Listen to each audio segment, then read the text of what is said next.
Hello everyone, how are you doing? Hey guys, are you ready for a bug cult? You know I am. So hey y'all, hey Hannah and Sora, Kiwi, everybody. JP Novas for following, I think read like that. Zone in, let's go bug lore. Bug cult sounds like a cool concept. Yeah, welcome everybody. I'm on time for once, hell yeah. Welcome, welcome. So yeah, we're gonna be kind of breaking our pattern of the month of working on little one-off things to get some work done on the next part of Megalomorpha. It's not gonna be a thing where I'm gonna make it and tomorrow it's gonna be out, because I still gotta like, as you guys know, Megalomorpha is usually more complete. Like, it has several pictures and a bit of story, like sometimes a little document to go with it. So we're just kind of gonna work on the main picture, or one of the main pictures and the main concept, and then we might just finish it after the month is done, after we're done with all the irremember things. So yes, a lot of excitement for Big Bug lore. Squaw. Did you guys know that Squaw here in chat was the originator of the term Big Bug lore? She just started commenting Big Bug lore on all of my Megalomorpha things, and people saw it and they picked up on it, and now everybody says Big Bug lore. So I have to go break stuff for a party, but have fun. Oh, you have fun, enjoy the party.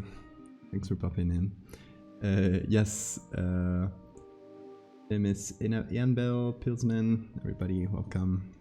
Praise be to Big Bug. So, I was kind of struggling to find pictures to start with this edit, because apparently, like, there are not a lot of good pictures of cults that are public domain.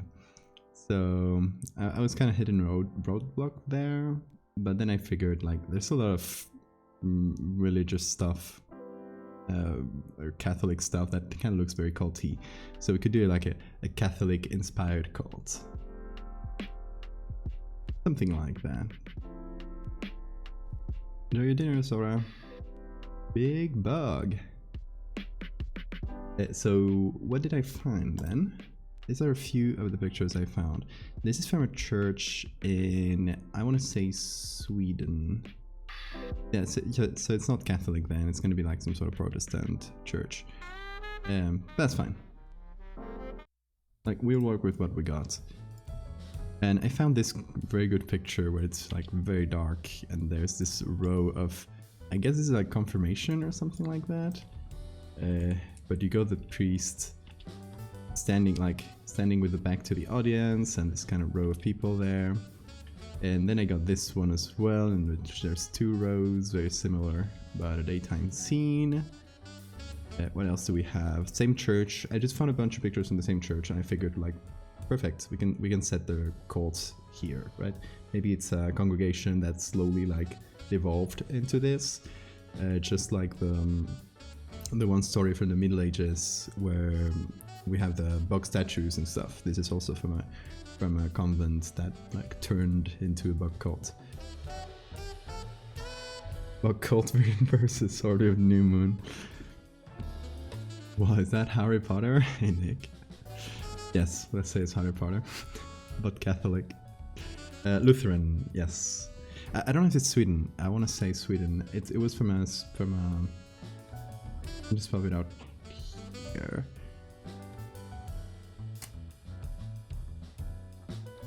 Oh, this guy looks fun. This is Swedish. I think it is Swedish. Oh, there's O's like this, so maybe not.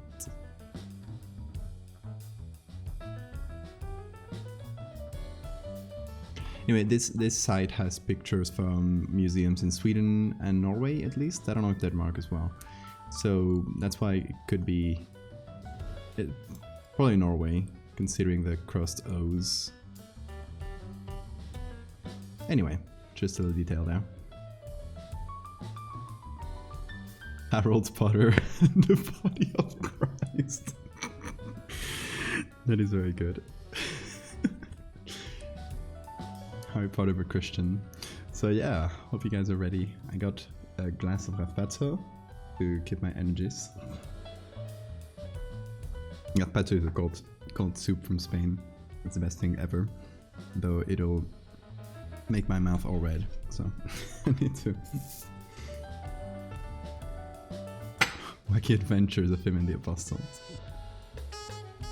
Also, okay, before we get started, cool stream news. First, we unlocked a new emote the other day, which gave us a new emote slot that Okidir is gonna fill. But then, today it was announced that they are gonna add 4 new emotes to, what's the name? It's affiliates, so people like me. So that gives us suddenly, like, today they activated it all of a sudden, and today I suddenly have 4 more emote slots. So, Bad Dog here in chat, Hannah is gonna make one. We've already been chatting about ideas. And yeah, Oki's gonna make another one, so we still got like 3 to fill, but I think artists. So yeah, exciting, we'll have a bunch of new emotes suddenly. That'll be cool.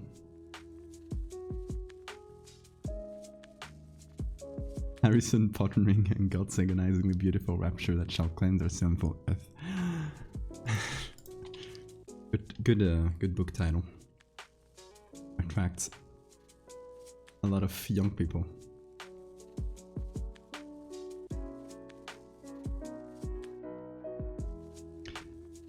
So okay, we got a bunch of pictures from this, and these are like Swedish. How do you call those? Oh god. Bishops, I think, because it says biscop, so I assume these are bishops, and they look so silly. And I thought, like, ooh, maybe this could be like, we could modify this to make it into a culty kind of. Because look at them. Look at these dudes.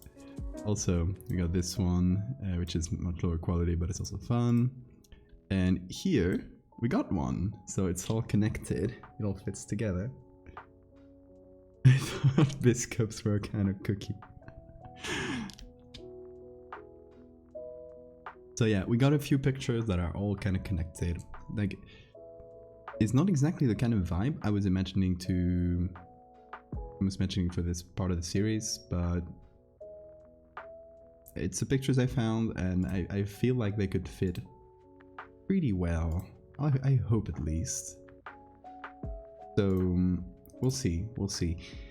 And the idea, of course, is, since we have all these pictures where we can see the back of the church with this huge crucifix and this block thing here, my idea would be to put a big bug here. So it's like there in the corner in every picture. This one, I think, no. And that. So it's always going to be there, right? We have 1, 2, 3, 4, 5 potential pictures. I'm not going to use all of them because 5 would be a bit overkill of the same thing, you know, over and over. But that is the idea. Yeah, I was lucky enough to find a bunch of pictures from the same place, which is usually great to set a little story, you know, because you don't have to like use different churches and try to convince people that it's the same thing. You know, you can just use the same place and that give the story some grounding, you know.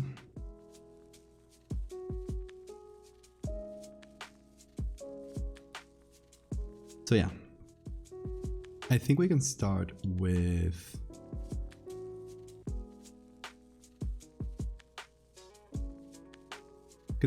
either of these. They're pretty similar angle-wise. One is just more zoomed in. Father who are in cocoon, hallowed be thy name. Okay. So that is one of the concepts we're going to be using, and those are the pictures I downloaded. And the other concept is it's very kind of a disgusting little bug, but I'll be showing you in a second. I need to get it from my list. It's out there, it's just a little bit hidden. And finding pictures for this was a pain. Like, you don't know how much of a pain it was. So, hold on. I'm gonna... This...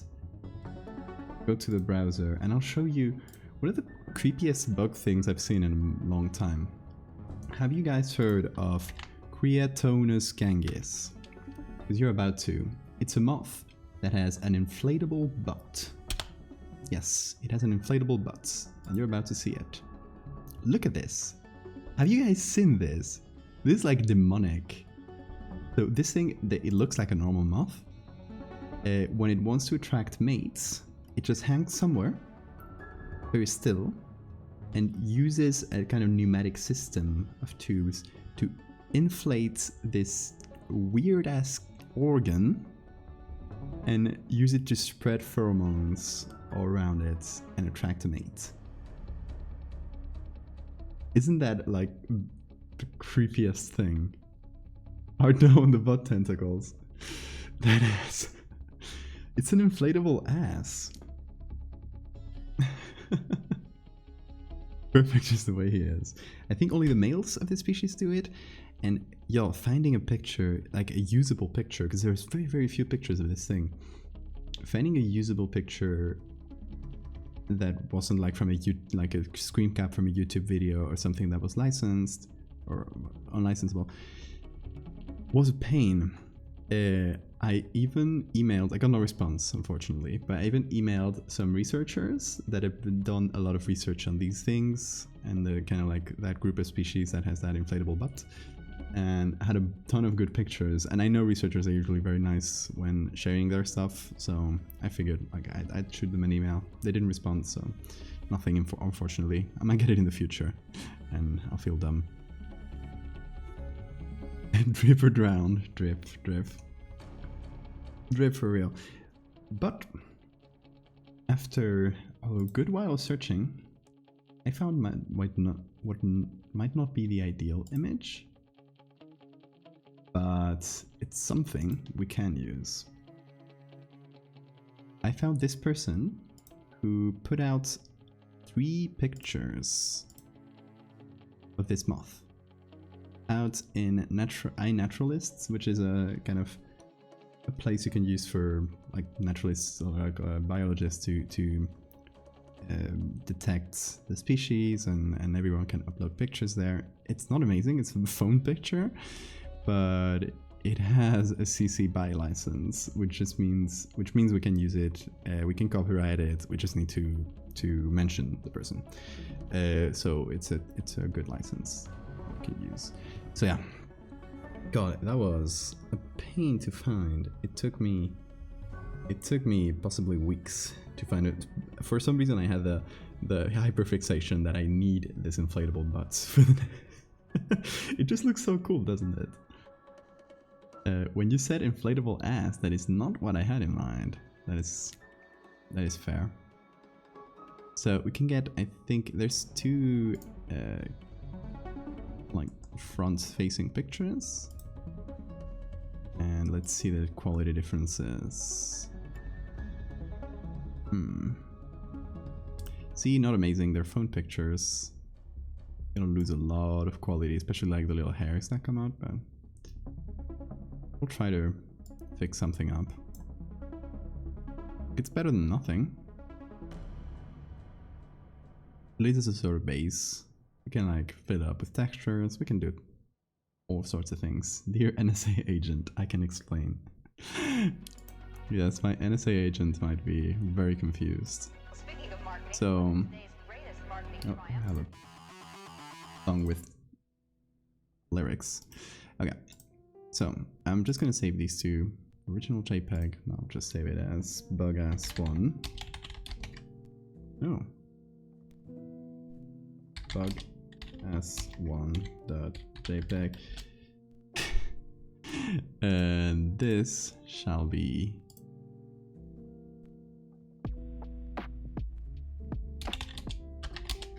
bugass2.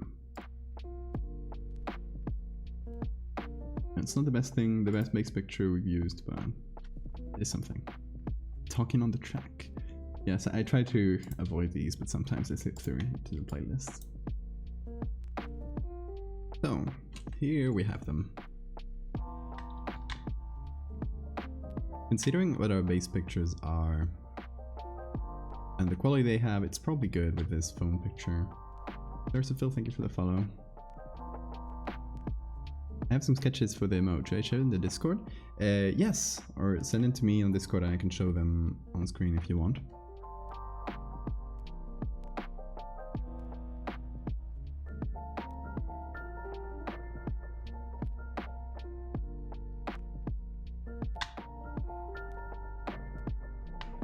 Okay, I think this one might be a bit better considering the symmetry, although I guess our picture is not like directly front facing, there's a slight angle, so maybe if we flip this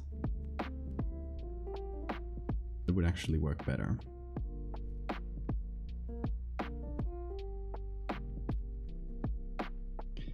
And I only want the inflatable part. I don't think I'll pick the moth, although the moth is quite cool as well. It's a cool looking moth. But I may just want to get the inflatable butt and... Oh, where is this lamp? It's us, we are the lamp. So I'll have to recover the little hairs that come out. Or try to do something about it. That is a terrible selection, Mr. Photoshop. I mean, fair enough, it's a complicated thing. I told it to select.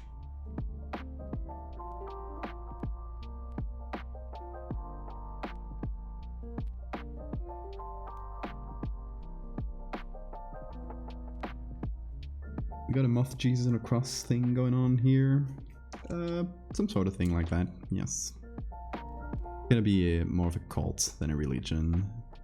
So it's gonna be like probably something that did start as a church, but eventually kind of dropped the whole Christian aspect of it. So I'll remove all the crucifixes and stuff. It'll be like just the moth. And again, these are parts from a very specific group of moths. It's very specific clade, or I don't know how we call that.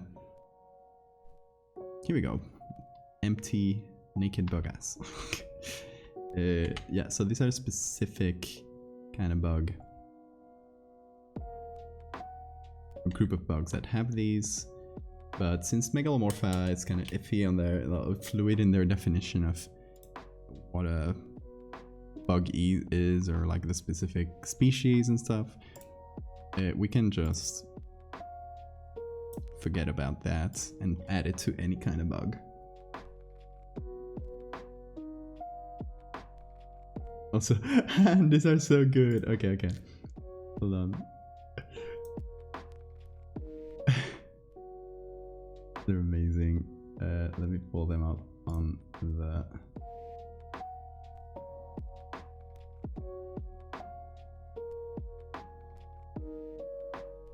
Okay guys, look at the sketches Han just sent for the emotes. These are so cute. Okay, so some of the ideas I sent her were kind of Terry the meat planets, kind of like just hanging from behind the moon, kind of lurking. A very sad tooth, and Mothman saying hi. So these are amazing, and oh my god, I can't choose. What do you guys prefer?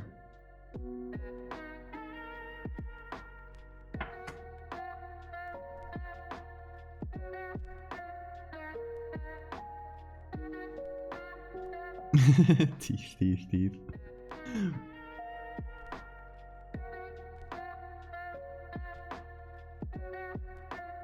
All of them are amazing, but I would go with teeth and moon. Teeth is winning so far. The tooth is so cute. Also, considering they would be super tiny.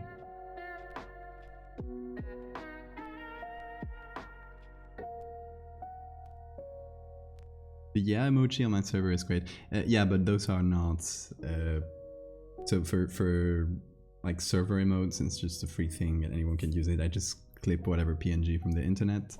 But on here, on the Twitch, since it's a paid thing, I can't just pick anything from the internet. So I always commission an artist to make an original one. I think Teeth is winning, and so I think we can go with that. My favorite as well. It's just so cute. Look at those little eyes.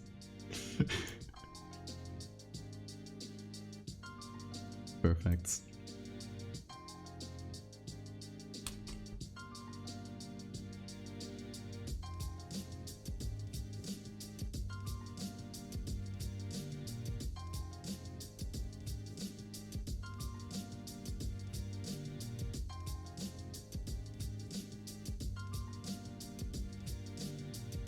Finally show me the original, that's weird.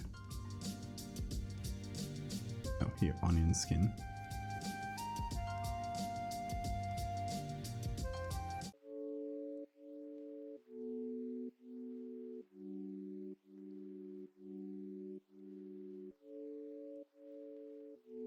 I didn't considering the teeth posts. Yeah, exactly. It's the thing that suddenly became my brand without me knowing. Thing is, there's a very good teeth emote that Oki has, so I figured like we should do some kind of teeth emote, but it should be different from theirs because, you know, I want to do the same thing again. So I figured, let's go. This isn't working. Oh, we don't show original. Stupid.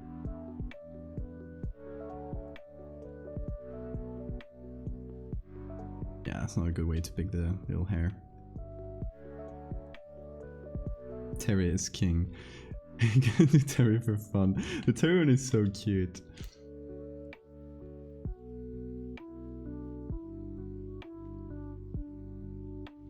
I was watching a video about alt stuff and I get surprised. I think Brazilian songs are actually kind of cool. I don't know what you mean, but I bet they are. Hey, welcome back, Sora. That was a quick dinner. Or haven't been ranting here for so long.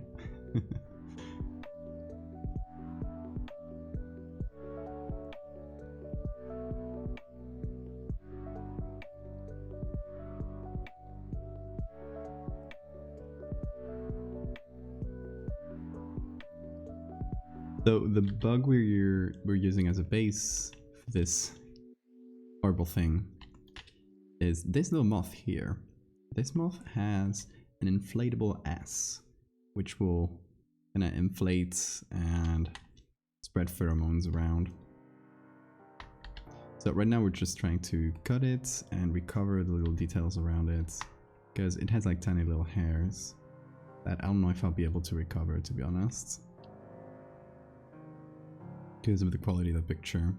There's some that are more visible, like here a bit, but otherwise they're pretty hard to see. So we could just like draw them.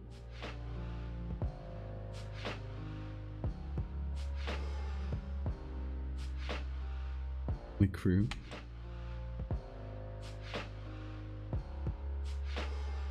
Okay, where are my hairbrushes? Got a few here.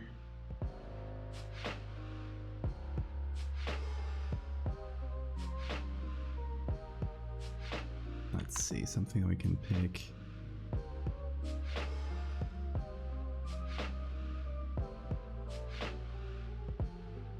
Does this look right?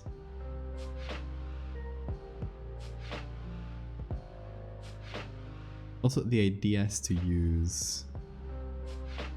Okay, so I'll spoil the bug lore. Oh, I got planned for this.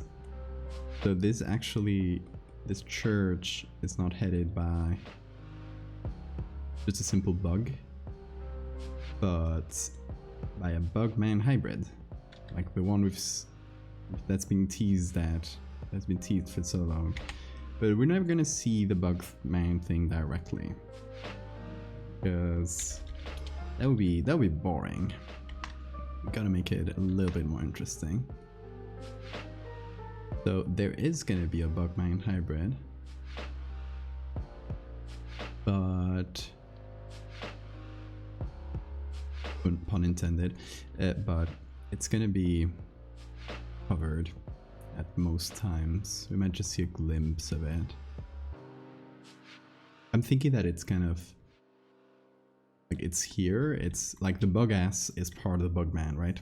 It's kind of like how it's spreading its spores and influence, and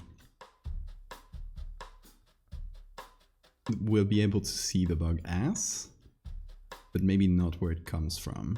So maybe there's something like this, right? Maybe we can actually use this guy. It's like kind of a cloaked figure, and there's this huge thing coming from the cloak. But the cloak looks human enough, right? That's the idea. What do you guys think? That too much bug lore too quick? We pull it off. I just searched inflate ass bee on Google. Oh no, not a great idea.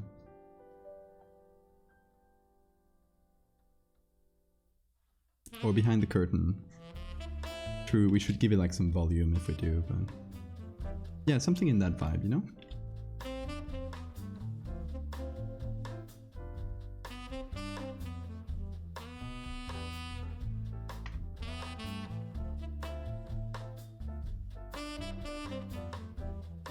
I forgot to change my pen nib. Hold on, I'll do that real quick because it's starting to scratch my tablet. So if you guys see, I use this felt pen nibs. Which are just, well, your typical pen nib, but it's made of felt. Let's see, will it focus? There we go. This one's kind of destroyed already because they get spent quite quickly, but it's fine. They're much softer to the tablet, so I'll just pick them up. They're back here for a sec.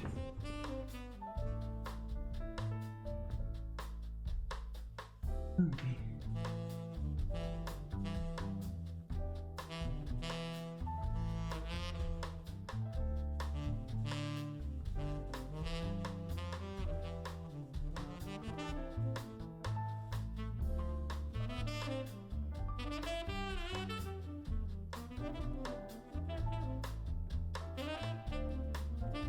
I'm back. What is in the mysterious baggie? Not gone, not gone, I was just right back here. It's not gonna be a bee specifically, it's more moth-like than bee-like, because this inflatable ass is from a type of moth, or species. I have legs, believe it or not. Also, Colgate, I don't know if I thank you for following, and the Tiff, thank you guys. So I'll just pick one here that is still unspent. If I can get them out of here, that is. Okay, let's see. Ooh, I just got one left. I need to order some more. They're pretty cheap. I recommend them over your plastic nibs because they will end up ruining the screen or the tablet if you're not very careful. So there we go. Easy peasy. Okay, where were we? Yes, bug ass. Ooh, it's so smooth right now.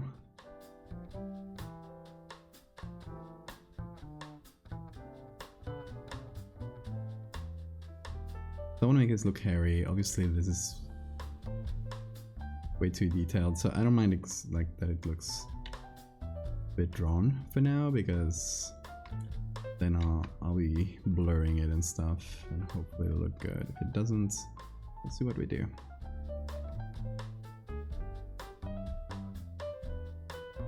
Yeah, it's just a lot of little hairs to draw. All in the name of bug lore.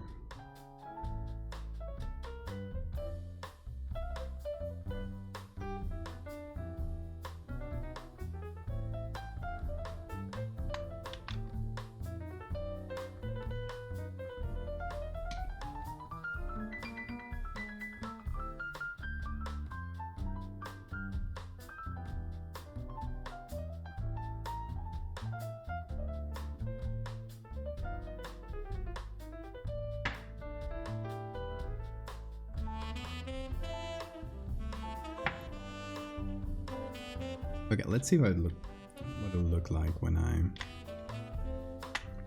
blur this.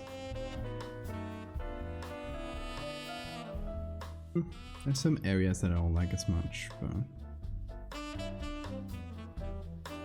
we'll get through them.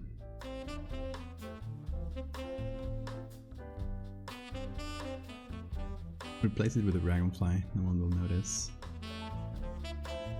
Yeah, because an inflatable moth ass is the same thing as a dragonfly. Don't know that. Invictus, thank you for the follow. Hey, Rounder. Ready to see some inflatable bug ass? That's what you're looking at right now. I should have named my stream Inflatable Bug Ass.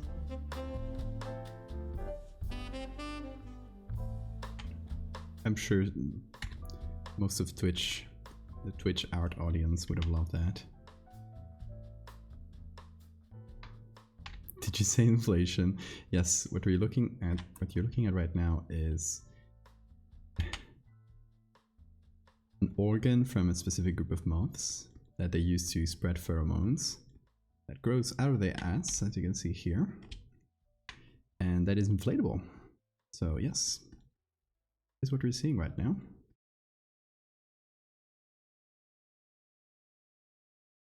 Every time you describe it as inflatable bug ass, I lose 4 years of my life. Probably on you for tuning into this stream. Promised everybody bug lore, and here I am. Looking at a bug ass, painting hairs on it.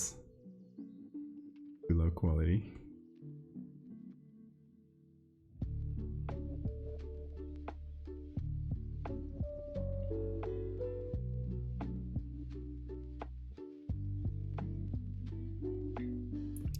And hopefully it'll look good after a few filters. Obviously right now it looks like a bunch of lines I drew. Let's be honest, it is a bunch of lines I just drew. Also, how did you like the angel posts from today?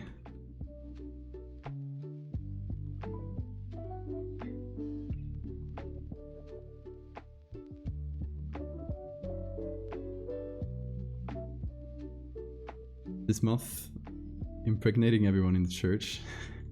No, they don't use it to impregnate. This is used to attract mates and spread pheromones in the real world.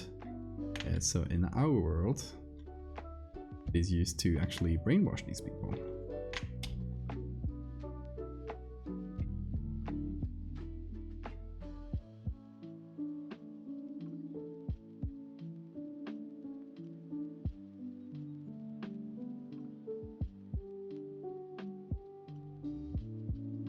Okay, we'll see once we have these two parts done, we can probably just copy them, modify them, and then build the whole thing.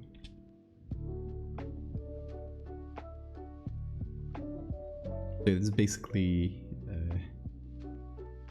this bug man is creating a cult around themselves to and it's using this kind of pheromone trick to convince people. It's never going to be said directly, but possibly, but it's going to be the implication here.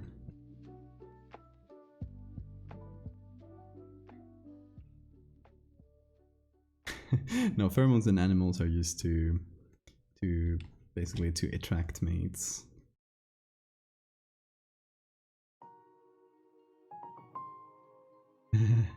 Yes, they just lured the poor congregation in. I mean, they probably just started by luring the priests, and then at some point started using it to lure the people in, and slowly turned this regular Christian congregation into a bug cult.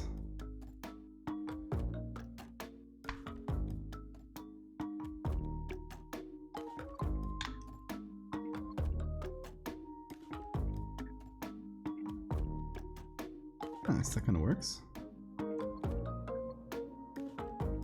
Some parts don't, but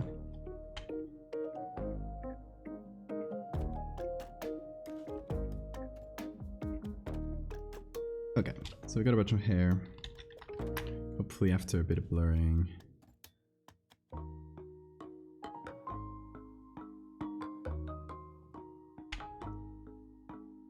Regular layer on top, which we paint some areas white.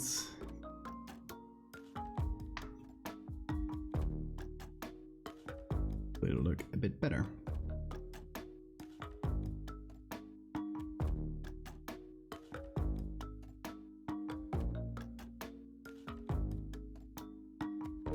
Christianity is already a bug cult. Jesus was a grasshopper.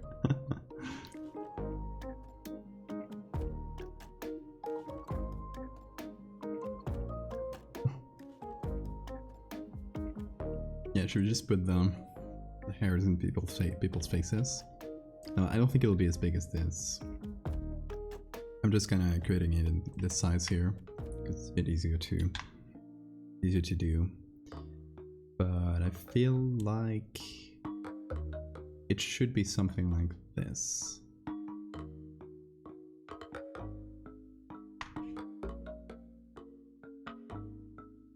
Where it's kind of like touching the ground maybe, but it's clinging into the wall. Maybe can do all the pictures we need together. Okay. Idea.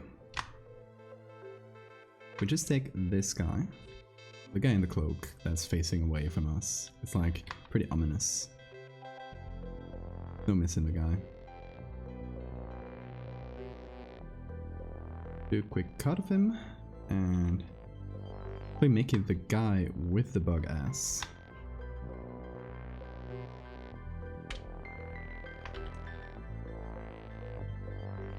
Guys, you're gonna hear so much the words bug ass during this stream, so I hope you're getting used to it already.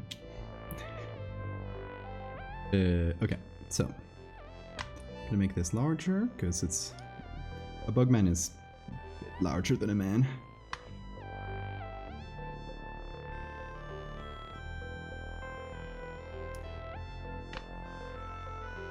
Apply, nope, not delete. Apply layer mask. Okay. So now we have this thing here, and just so you guys get the idea of what I want to do, I want to remove from the background at least this curtain area and the cross, and then I want to give this little bugman here. Just I'm gonna draw them very shittily, but you get the idea. Kind of like arms going to the wall, so you know it. You see it's kind of clinging to the wall, and this kind of like drooping from there. Hold on to you, Bugga says. Hey Than. A bugman is larger than a man is a good quote.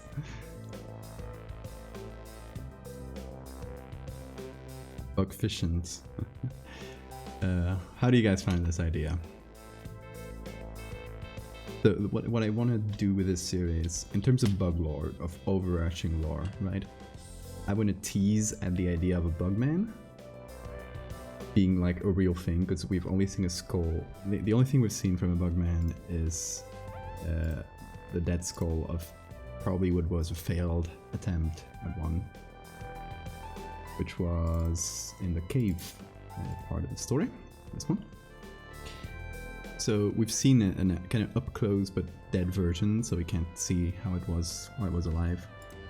And now we would see the first ever live bugman, but it's facing away from us, covered by a cloak, and we can only see the few appendages going from the cloak and the bug ass. So we're still not showing directly the bugman, we're still like teasing around it. Real bug hours, exactly. In this society, Abrox living among them or trying to dominate them. We don't know. Their objectives are a mystery to us. What are they trying to do? Are they trying just living their life cycle? and the interaction with humans is what makes things fucked up? Are they actually trying to be parasites of humans to continue their life cycles? Or are they actually an intelligent entity with some objectives? Can we even know? I will tell. The idea of everything in your arc being in the same universe is real comforting. So there's these things I'd separate from the rest of my art, which is the fractals and Megalomorpha. The others, we could say it happens in a shared universe where all kinds of fucked up things exist. But for my main series, they can exist in their own little bubble worlds. Comforting as they're there, not here. It's drinking carrot juice. It's not carrot juice, I said it. It is gazpacho. Gazpacho is a cold soup made with tomato and any other ingredients. It's great. You gotta try it. If you never tried gazpacho, you're missing out. Best cold soup. Best soup in general. No question. Gazpacho is very good. This store-bought, by the way. If it was like good homemade gazpacho, I wouldn't be like drinking it from a glass during a stream. I would be enjoying it at its own meal, but like store-bought gazpacho, I have it all the time. Kind of little snack. Gazpachito mejor vida sin duda. Ahí.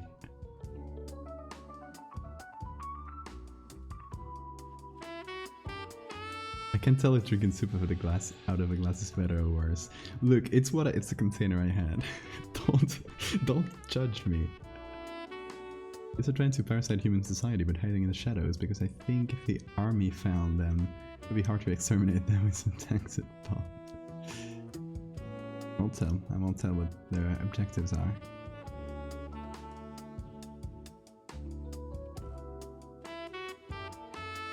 I've had miso soup out of a mug, but it's different. I think it's only called soup because it's not sweet. I don't know. It's technically a soup, but it's all definitions.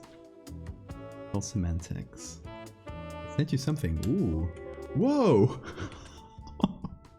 Dapper, what the fuck? 5 subs. Thank you so much. Guys, enjoy gifted subs. Dapper, you're absolutely insane. Look how the notifications go. That's amazing.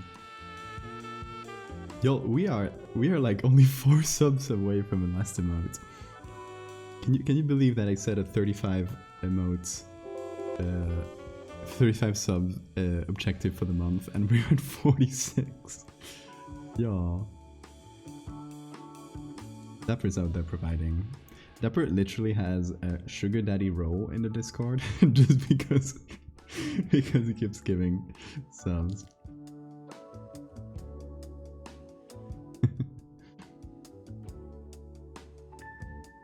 I will never be stopped. How many away? No, none away. You don't owe me anything.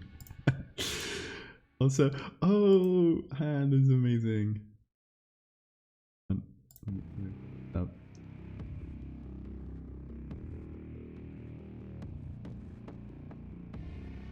Y'all, talking about subs and emotes, look at what Han just sent. This is so cute. Oh, I want to see it as an emote. This is perfect. The cutest thing ever. Hold on, have you tried it on that little emotes tool where it puts it in the appropriate size? It's so good. So this is gonna be the sad emotes. Since we got a bunch of new ones, we gotta have a sad one. So it's a sad little tooth.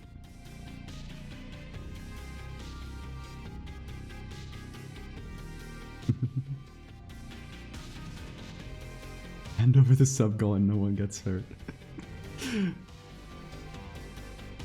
throwing money onto our stream like dollar bills to his streams. It really is.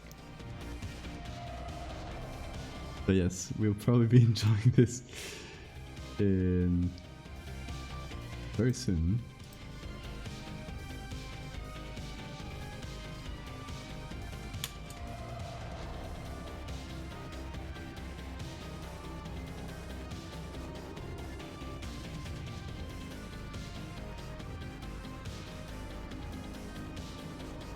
How about that for a little bug man? Cloaked bug man.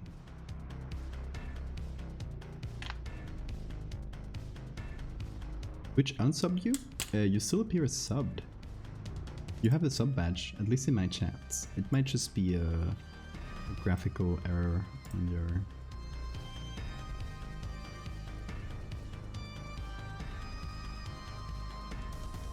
Oh, had to resub. Are you on a Prime sub or are you on a regular sub? Because Prime subs don't they automatically disengage at the end of the month. It's very annoying.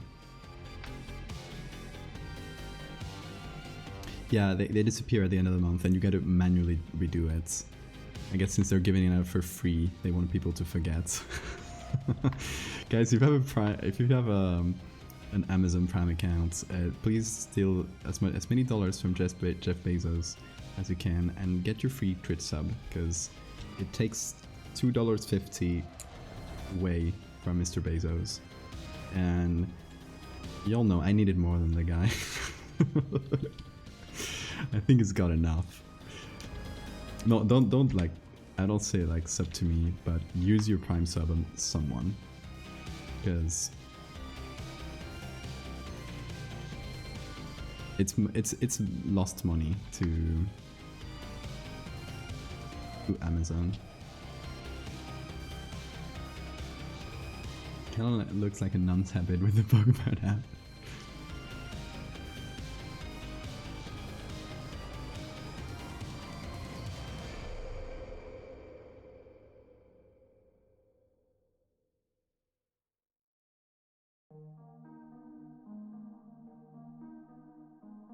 Oh, we got a transparent emote from Han.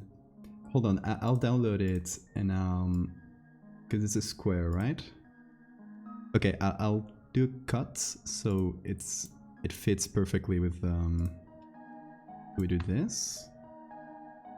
Then we do crop. And we need to make it 1:1. Oh, I guess that doesn't work now. Well, just.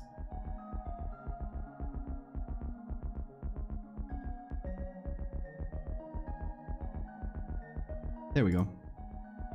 That way it'll be slightly bigger.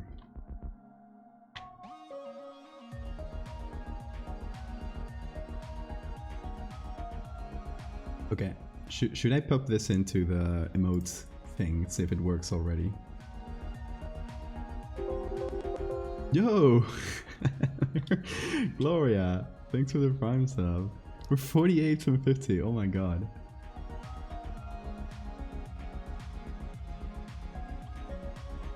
Brian takes money away from Jeff Bezos, exactly, Dapper. We love to rip off Jeff Bezos. Hell yeah, hell yeah. Okay, let me, since we're talking subs and emotes, let me just drop this into the emote thing. Since I think they now approve them automatically for my accounts. They used to not do that, but I think they do it now. So give me a sec, I gotta go to... Oops. Upload, and let's see if it works. How should we call the emotes? It's like it's always got to be valdev something. Oh, image file is too large. Needs to be 1 megabyte. Silly me. Okay, needs to be a PNG. Oh yeah, it's 3 megabytes. Let me drop down the scale to 50. Yes, now under 1 megabyte.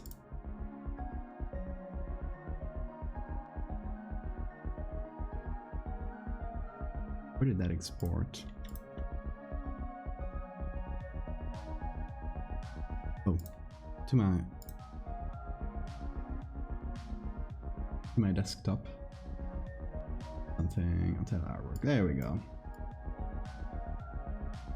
Now that hopefully should work.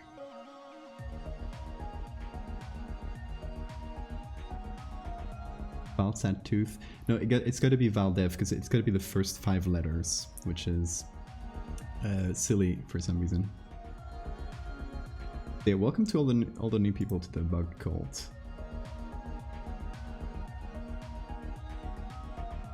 I think Valdev's sad because it's gonna be very long if it's sad tooth.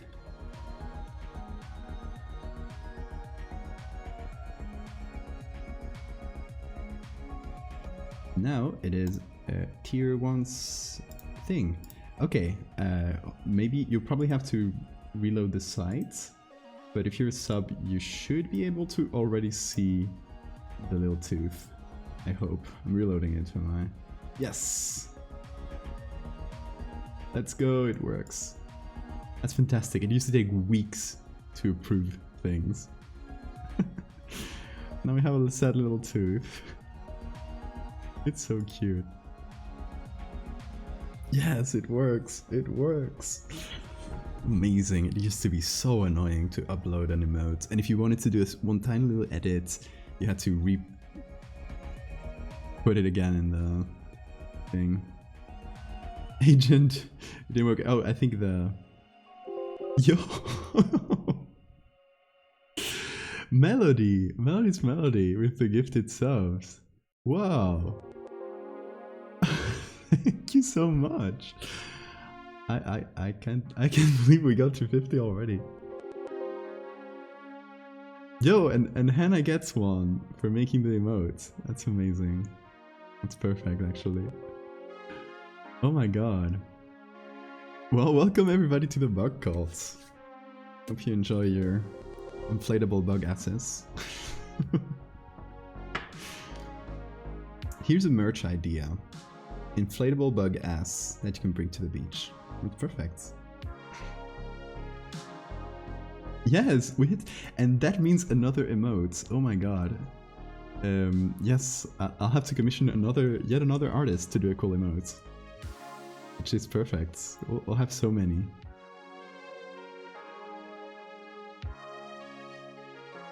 That's fantastic. I love the little sad emotes. It's so cute.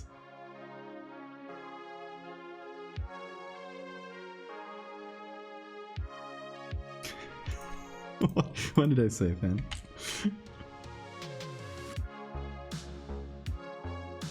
Did you know that bug ass is already a meme? Oh,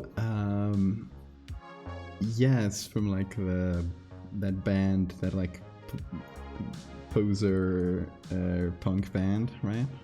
People actually commented bug ass on everything they said.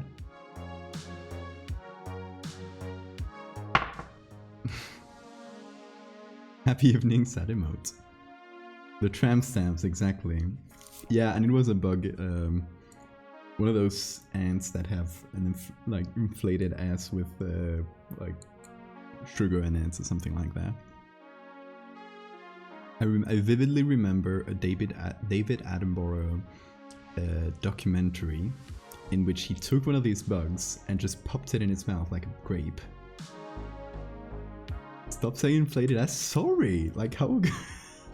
So, JJ, thank you for reminding me to save because I haven't saved yet. I'm just gonna call this bug ass because I hate you all and I want to say bug ass. So it's got bugass.psd.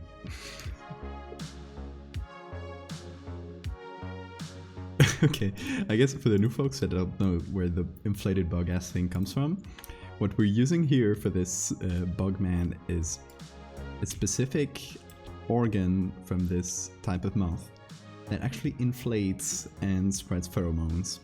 So it looks like a regular moth.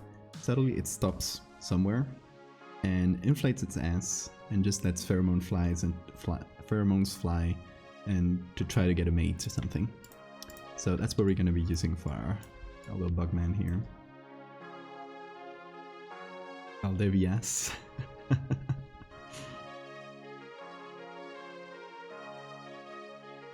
Welcome to the bug cult. Enjoy your free trailable bug ass. Exactly.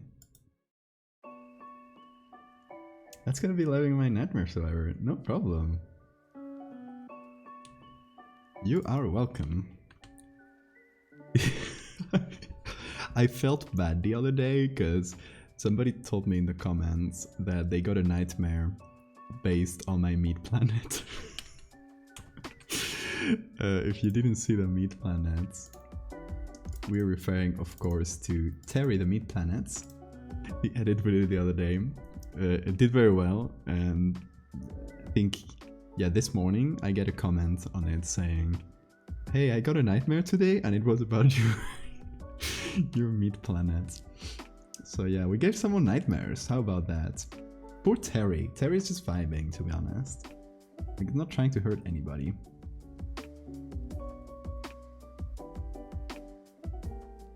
Maybe the bugman is searching for its perfect mate against the congregation. Oh, that is cute. But dip out for a bit, gotta get ready for work. Okay, you have a good time at work, Dapper. Thanks for dropping in and being, as usual, being the sugar daddy of the stream. When will the bugs cross over with the werewolves and the fractals? Never, probably, except maybe in a meme or something, but officially probably never, because they live in their own little universes. Also, teach me a word in Spanish. Gonna teach you inflatable, which is inflable. So you just need to know how to say ass now.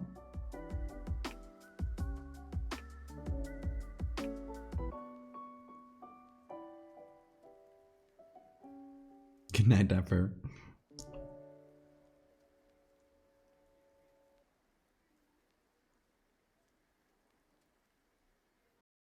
Oh, another word in Spanish. Well, ass is culo, so now you can say culo inflable. Inflatable ass.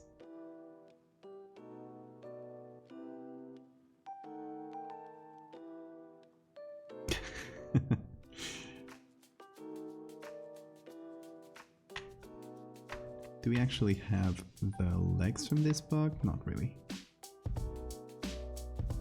Okay, let's try and get some bug legs to make them pop out of this. Like I was planning here, very badly drawn, but there are several ways of saying ass, but culo is the funniest.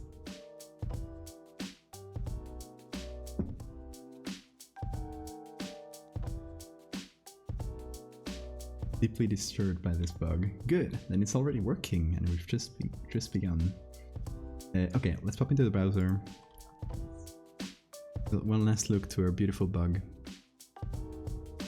Here we have two pictures, and there's a third one that might be useful for some other part of the stream, or maybe even the legs, but not really, because the picture is not great. So, we can just search for... Actually, we can maybe go to iNaturalist here and just search for moths. Oh, it is in Spanish, but I think it won't be a problem. We can even... yeah.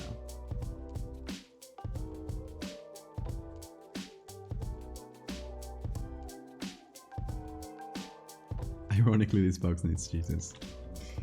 Okay, let's just look for different moths. See if we can find just pictures where we can see the moth up front. This is a great site, by the way, if you want pictures of bugs. Or look at this moth that imitates snake, sorry. Okay, so we're looking for no copyright, ideally. Look at this! This is so cute. I mean, sad that the butterfly is probably gonna get eaten, but...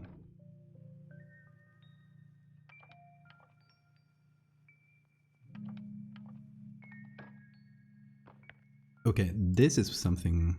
This is close to what I was looking for, right? This kind of hairy legs. I think this might be my favorite so far. Can I... Nope, I'm looking for eye here? Yes. No, that's not the same picture. View observation. Good. Okay, so we got that one. This one is good as well for the front legs, but we can't really see the back legs. And we're doing moths because we're already using the ass of a moth, so why not? Ooh, who are these guys? Look at that. They're so fancy looking, aren't they?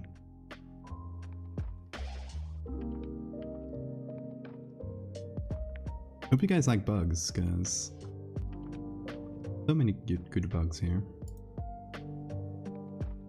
Oh, here's another good one. Just looking for the legs again, but yeah, this one's very good actually. Hold on, I gotta do view observation here. See, I'm pretty new to this side, so I struggle a bit. Ooh, how about these? How do you call these? Antennae? Antennae? However you pronounce that. What? Is that a...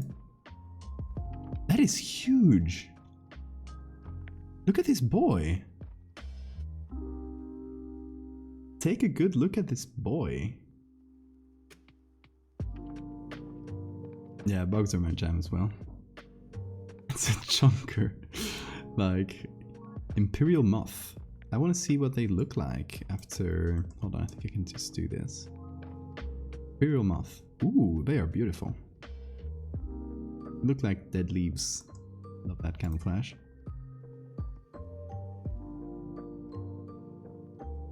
Anyway, this site is great. It has so many, like, just pictures from regular people that have taken a picture of a cool bug they found, and then there's like actual like research grade stuff.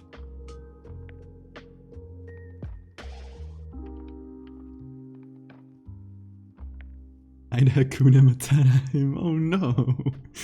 You wouldn't do that. Come on. Evil. That's evil. Yes! Sphinx! I love these bad boys. Like birds.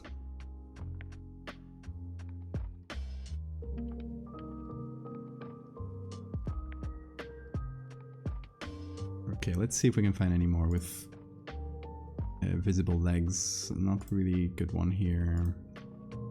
Oh, this is another Sphinx. Sphinx are so cool. Sphinxes. They look like they've been designed by some aeronautics company or something. This is Moth 2.0. More aerodynamic. I think we might have enough. We can keep looking at cool bugs forever, but...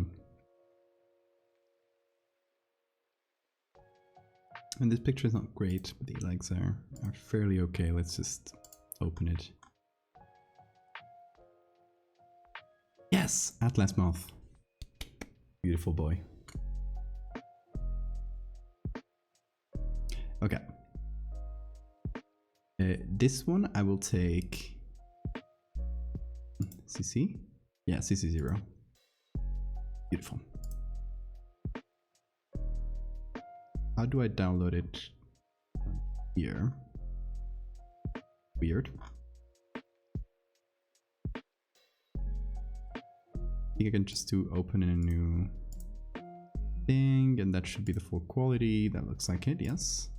Okay, good. Yeah, I'm still learning to use this side.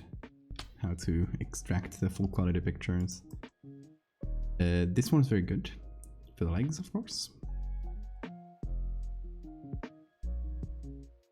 So just to open thing, there we go, that looks good. Oh. They just all name them original, which isn't great. But, you know, take what we can. And this one's also very good.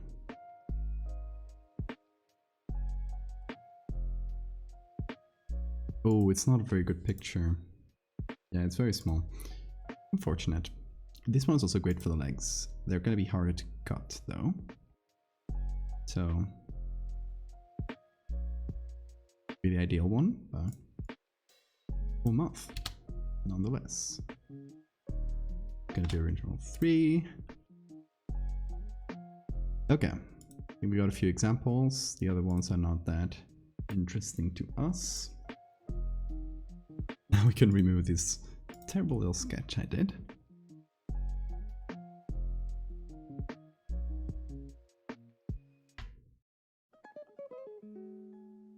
We can bring this in. Okay, I think in terms of quality, this one is probably the best. And then we got the other one just for the little antenna. So, let's try and get some decent selections out of this.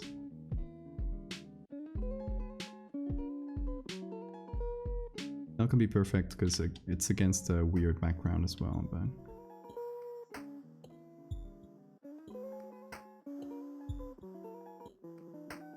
just try to get a basic selection like this, and then we'll just refine it. What if we also... what if we took the pattern on the moth's wings, which is pretty cool, and applied it in some way to the cloak, that it feels like somewhere in between cloak and the moth's wings, and you don't really know what it is. Just an idea.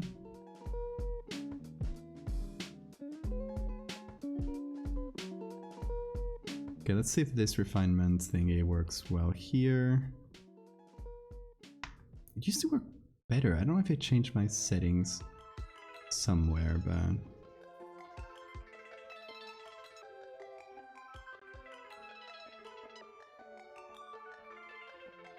because it is on real-time refinements. I don't know. It's weird. It used to be much better.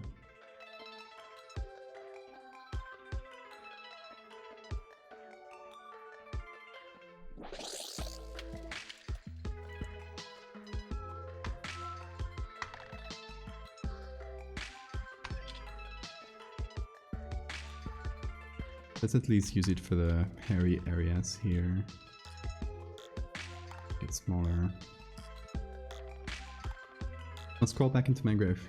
Oh, you have a good night, Hannah. I'm happy that you all like my tooth sound. It is so cute. You have a great night. Thank you for doing the emotes. And for being so quick. It's fantastic.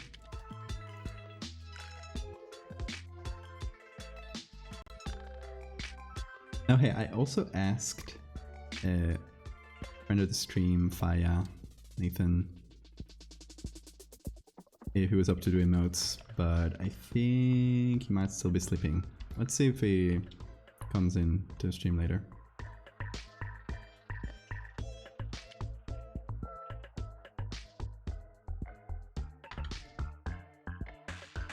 Because it would be very cool if he didn't emote as well.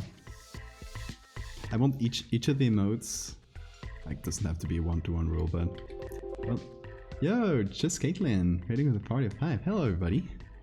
We are making a terrible bug man. Well, it's facing away from us, but that's the implication. Hey everybody. Oh, that is a very cute emote. Is it a little gecko or a frog?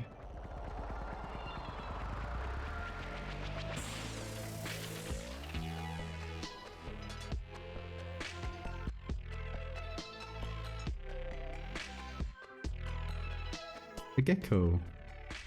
Very cute.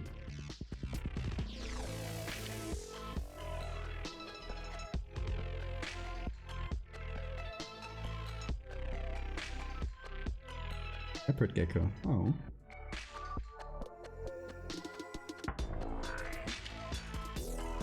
Well, here, it's not so wholesome what you're making. We're creating a creature based on...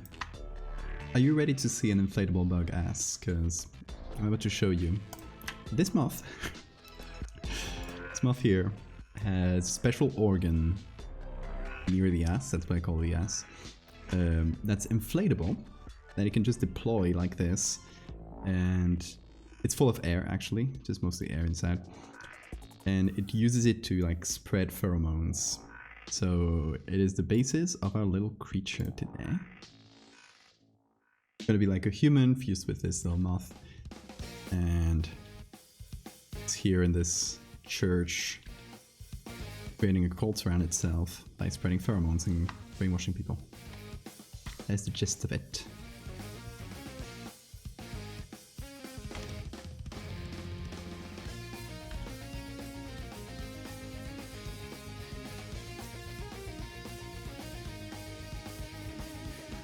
Okay, I like the legs on this side. This ones are like really less organized. So what I'll do is a copy of this with Control J, I'll apply this. And now we have each thing on its own side.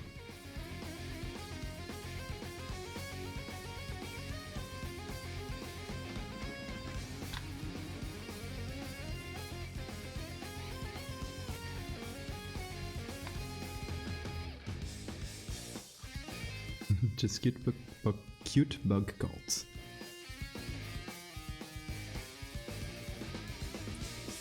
So I'm moving the legs around. Oops, that was flipping. Moving the legs around to hopefully them look a bit more symmetric.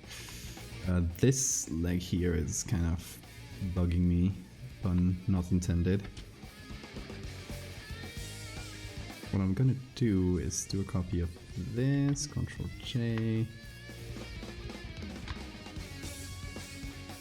flip it, and I'll just, this one will just be copied, it'll be fine. So now we have this, the implication that there's some sort of bug thing here in the back. I may also want to use, so from the original moth I took the arms from, it has a very cool pattern. So I was thinking that it would maybe be cool to add that to the cloak.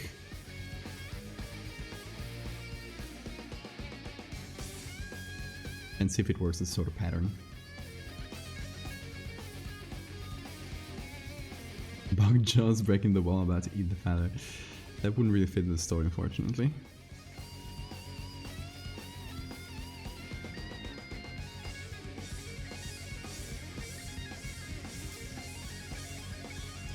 Okay, let's see.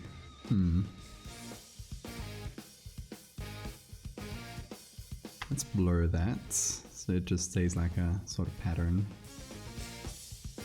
Or maybe instead of blur, we will do filter, dust and scratches.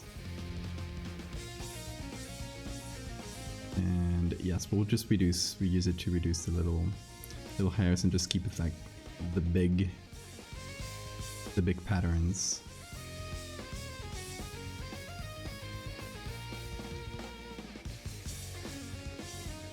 This plus a little bit of Gaussian blur.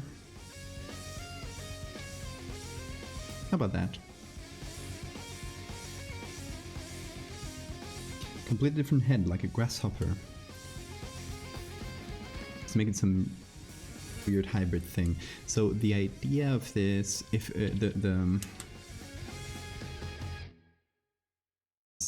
so the only ever bug human hybrid we've seen is this skull from one of them. Probably from a failed attempt at creating one. Possibly. But the idea is that they sort of have a bug head. They're a human head with maybe some bug features and stuff. So I feel like I don't want to show it directly, and then it could be cool to just cover it with a cloak.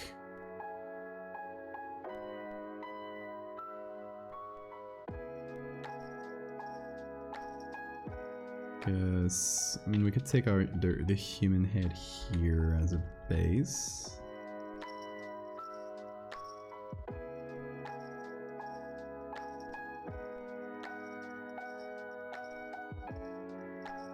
We could either just take the human head that we have, this one, and add some bug features to it. Since we just barely see anything, we just see a bald head. Or we cover it with a cloak. Oh, we do have this, I forgot. We have this from another cool moth, and I'm gonna flip it so it fits the angle better.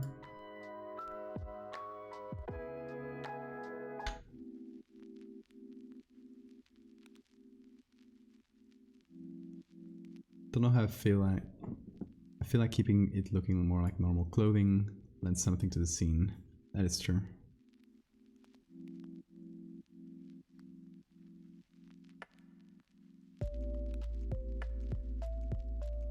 Okay, let's try and do a nice selection of this. It might be hard. Actually, I'm gonna do this when it's on full size, because it'll make it easier to select what is and what isn't antenna. Start with Photoshop selection. Does a good one. Amazing, but I have to take kits.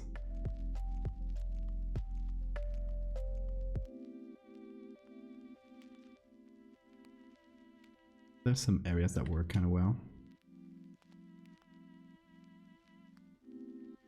This and I'll actually just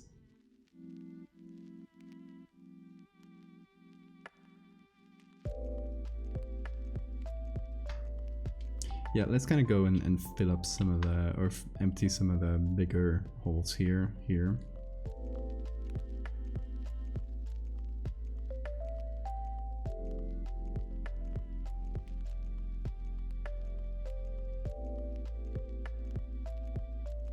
The lore makes them more creepier, absolutely. I think it's a fun part of the Megalomorpha series, right? Like by themselves, they're not such scary pictures. They're scary bit because of the story around them. Which is why I feel like they don't do as well on social media, because they're not such eye-catching pictures. But they're still what people remember the most from what I've done. So they do have an impact, even though it's not as visible number-wise.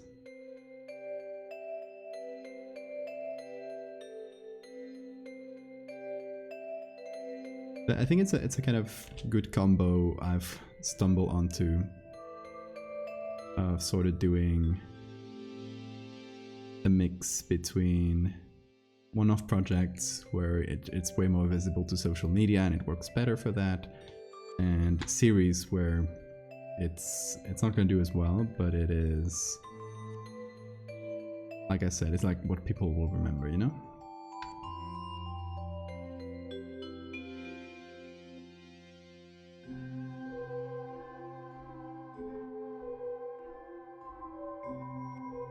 The fact that we all like moths means we are furries. There's a chilling fact.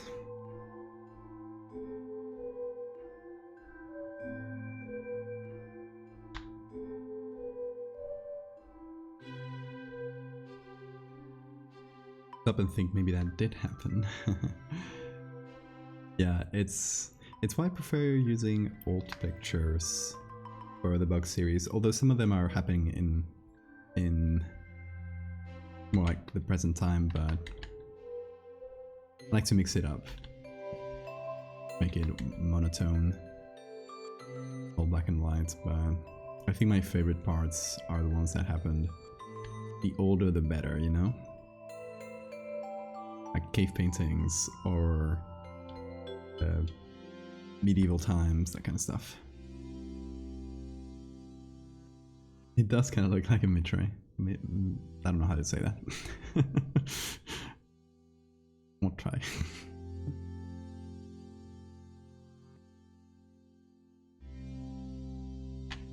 Horror introspection. I do love some horror introspection. I love thinking about like what makes horror and what I like about it, what works, what doesn't. Obviously there's no one formula. There's, as you probably have noticed, there is one formula I do like better, but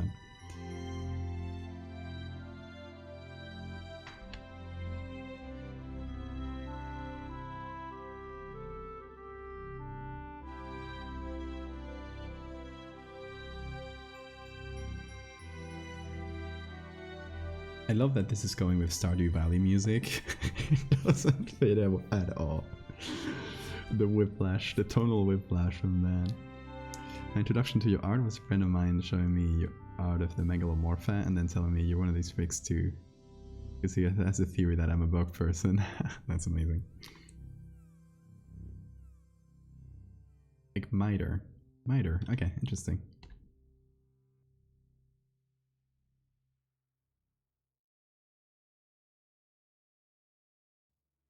Yeah, it does have that miter vibe to it.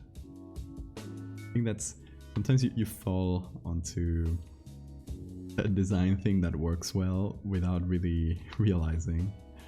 That is cool.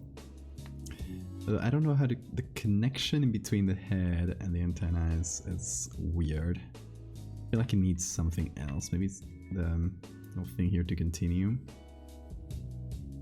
How about making one of the last giant bugs timeline art? Giant bug big as a country. That would be way out of the story I have planned. It's a cool idea though.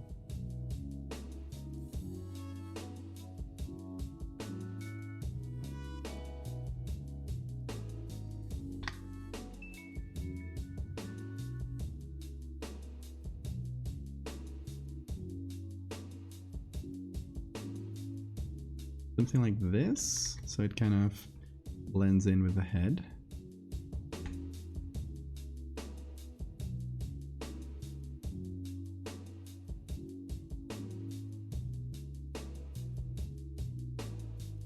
Yeah, I think that could be better. Okay, for the clothes patterning, we can leave it in, we can leave it out. It's making a big difference to me. And then of course we've added all this here.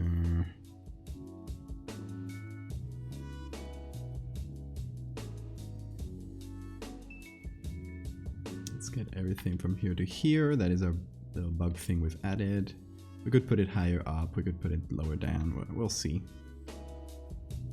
We'll just put it here, and we'll have to remove a bunch of the things from here. So we'll start up a clone stamp and go to town.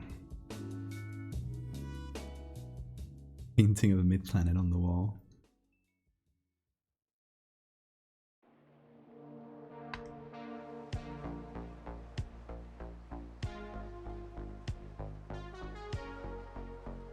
This kind of weird. There's kind of like a lot of cables hanging. I don't know if I love that. I just like chrome stamp them out since it's not a huge thing. It needs to be easily removed.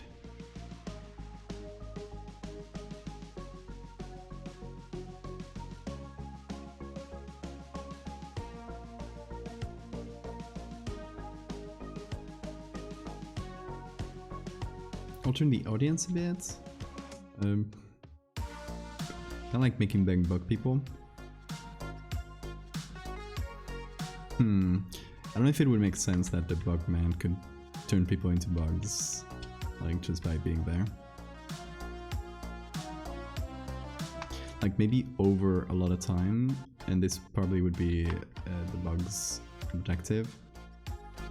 Over a lot of time you could like indoctrinate a bunch of people into turning into bug people, but for that they would need a cocoon of another Megalomorpha. So it wouldn't really be a thing where you could just take the people from the audience and turn them or something. Zelda music with huge bug monsters feels right, that is true.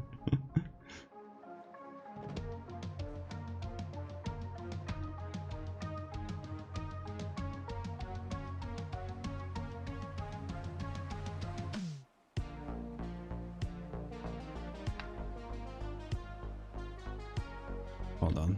This part is kind of weird in terms of lighting, so I'll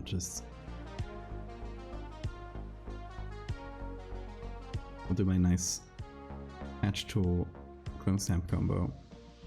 I think to select. Good enough.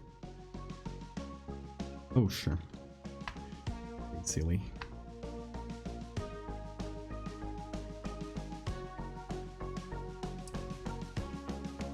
rasterize this. Yes.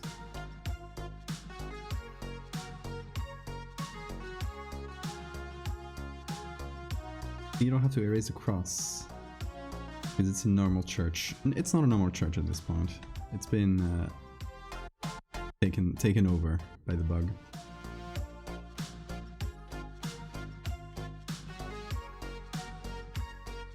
So they're very far away from Christianity.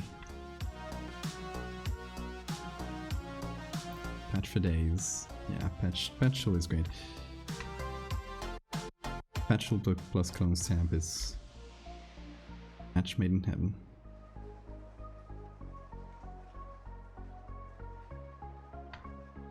Look at that.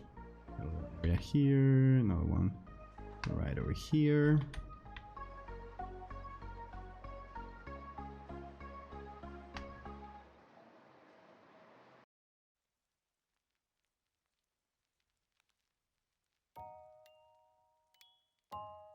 Yeah, there's more pattern. I don't know. No idea how it was created. Maybe the scanning process somewhere.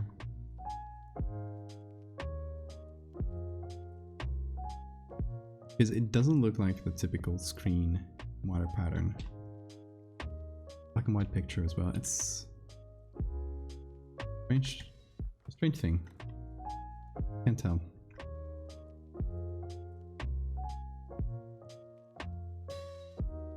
Thankfully, it's subtle enough that it's not gonna matter too much. I'm gonna try and not break it, because then that might be apparent. But I don't know. It might just be the lighting of the place. I don't know if that can create a more pattern in a picture though.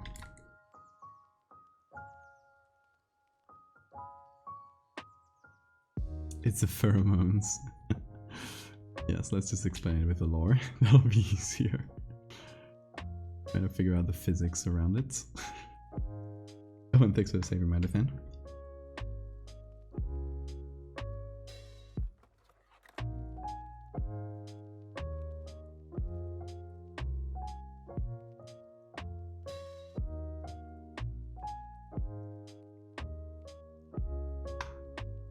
That's not a great patch, but that's better.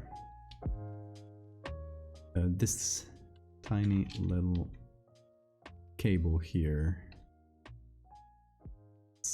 I don't know. We'll keep it. It doesn't bother us at all. It can just be there. Bug stank.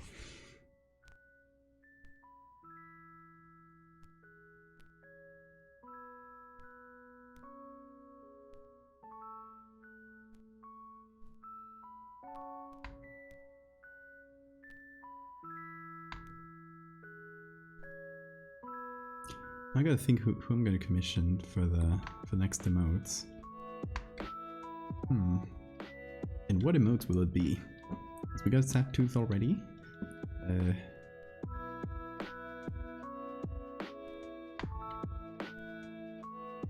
Then I guess we could do the Mothman hello emotes. Have a little hello emotes for when people get into the stream or leave the stream. Is the average Australian church? Fortunately, it is in Norway, I believe. So pretty far away. I can still see some cross leftovers.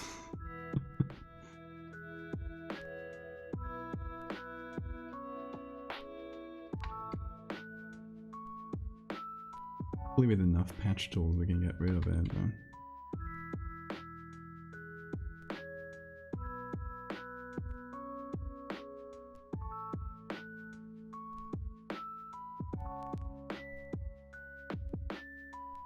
Yeah, that's true. Could have left a stain.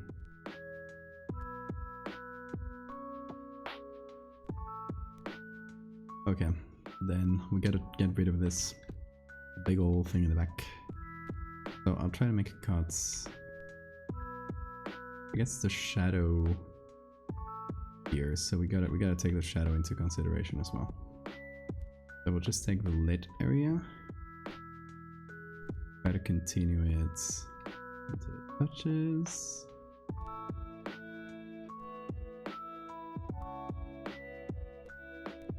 Let's see, do we have enough to do this in one big patch tool? Like maybe here? Let's see. Let's try our luck. Oh, sorry. Oh.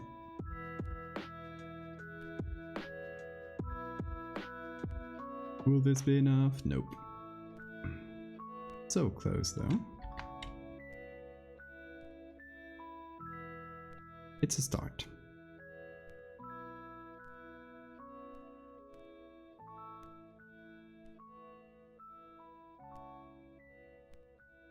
Part here can be cloned from here. Nice. That worked quite well.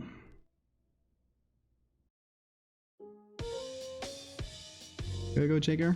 Okay, have a good night. See, this is much better. Now we have space for our big bug. Obviously now we gotta remove the original guy, because now he's here. So we can do this. We can copy this.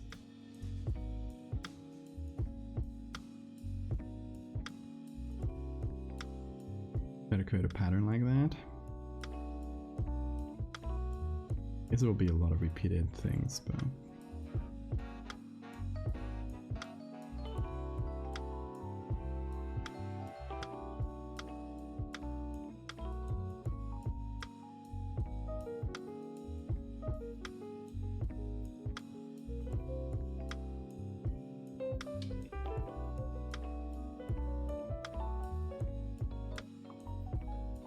let's see, can we connect these two well? Well, it's actually quite decent. I wouldn't think they would have connected. Well. Life is full of surprises, I guess. Now let's take a soft brush. Go over it softly like this to kind of create gradients in between the two. And that is a little napkin. Napkin.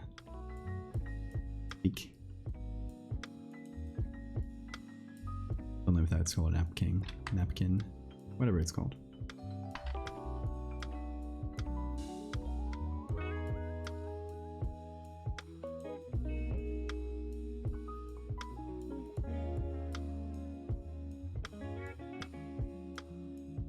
Also, what should we name this bug?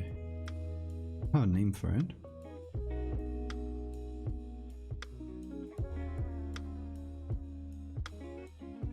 This bug, I mean. Or big S. Big inflatable ass bug.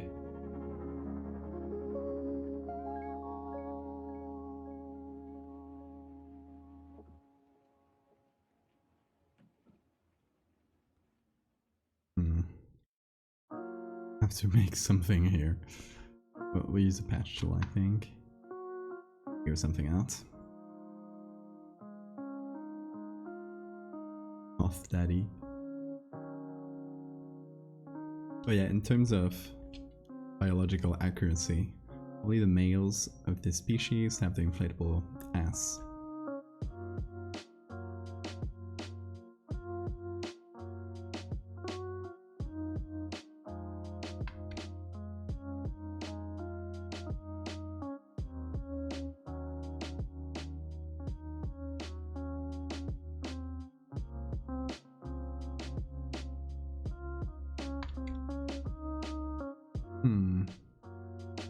Sort of gradient thing going on, but realistic, but so people don't look at it too hard. Saint Creatonos. I like that.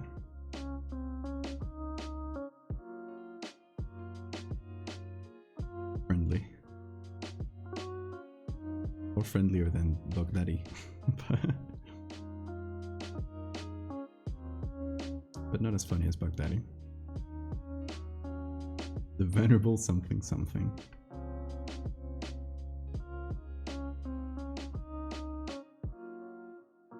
And I'm talking not about the lore name that's gonna appear on the story. I'm talking about the real hidden name that we always give it on the stream. That only we know.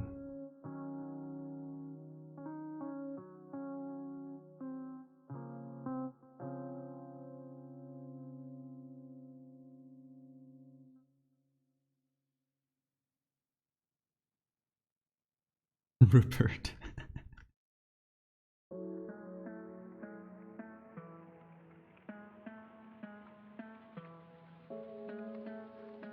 No, one day I should make a creature and we create one of these names like Rupert during the stream, and then I actually use the name in the story. And we have to find a justification to where this horrible creature is named Jerry or something.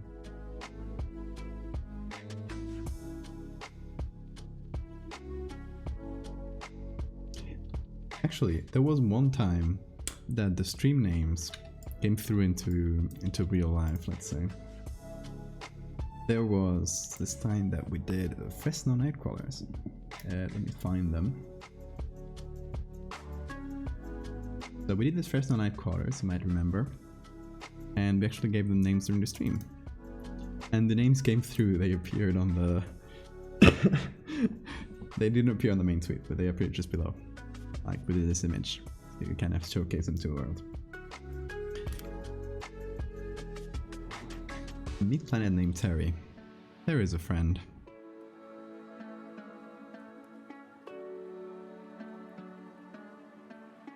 Let's see. You guys see this possible future emote that we'll have. Little Terry. So cute.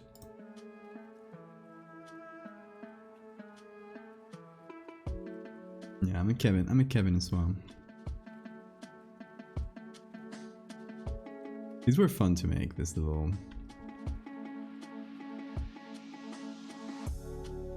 Fresno Nightcrawlers. We should bring them back. We should do a Fresno Nightcrawlers Part 2. Centered. 1, 2, 3, 4, 5, 6. Okay.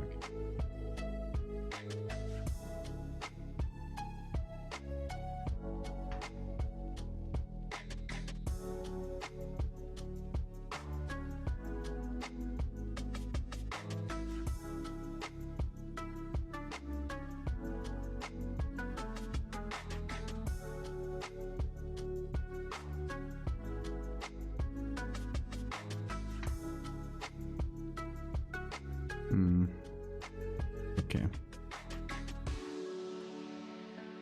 This is a complicated part of the clone stamp. Every time you have to recreate a candelabra or something like that. But you know, all things considered, we got everything we need, so it's not one of those things where we'll have to like bring out a separate picture to finish it or something. Be alright. Gilbert. Yes. Sounds like a Gilbert, doesn't it? Let's go with Gilbert. Whoa, why did that? What happened? Hey? Why did it do that? Strange. Anyway. Oh, thanks for the save reminder. Ooh, some tea. Enjoy your teeth, Anne.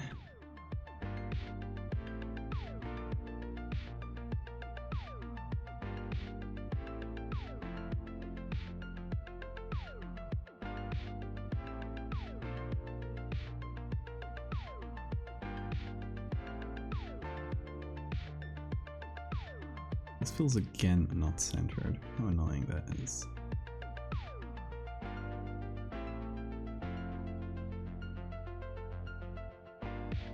Slightly to the left.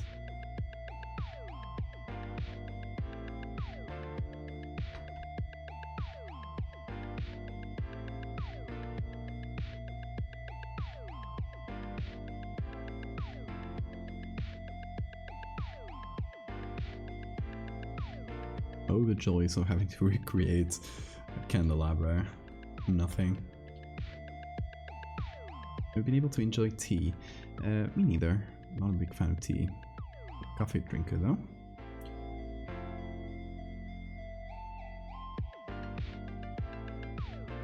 Okay. Should we do anything about this whole part that's behind the candles? Well, I guess this guy's getting a burnt ass, which isn't great. Not a great feeling, I'm sure. I mean, it could be like way on top here, corner. The only condition is we should be able to see it in the other pictures as well. So this one doesn't matter.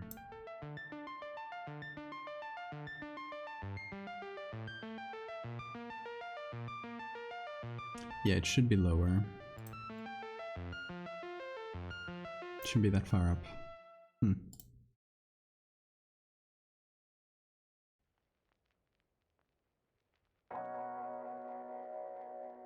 Yeah, so these should be like kind of touching the ground.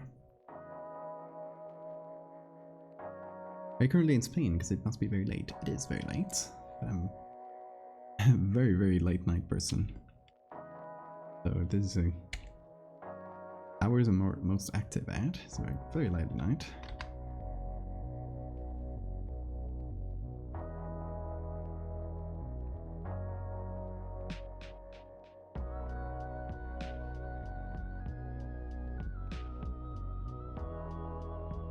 Although it's not gonna be like after November now.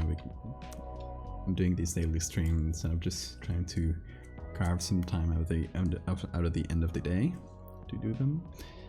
But after November, I'm gonna be starting the streams earlier. Yeah, I just finished them very late. That ends up affecting my sleep patterns. So yeah. Gonna have to get a better schedule. That's fine.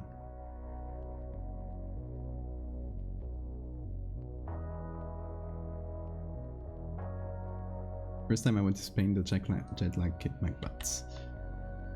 For me, I really like traveling because since I live in a constant jet lag basically. If I go to traveling east is worst because it just makes it worse. But traveling west, like crossing the Atlantic, is fantastic, at least for a few days. So yeah, going to America, continent, is great. It's always great for me. I can have a regular schedule.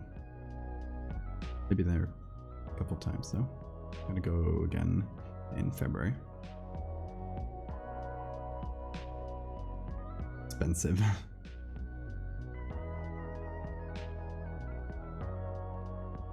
You went to Hawaii and it turned you into a mountain person for a week. Yeah, it's great.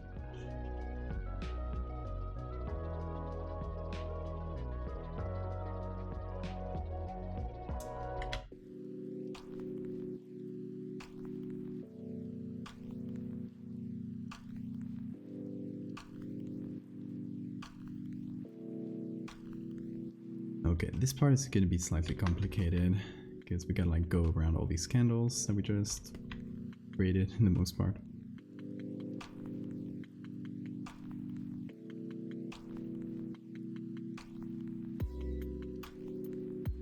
Let's see, I'll cut around them first. Then it'll just be being patient and candle by candle going around them.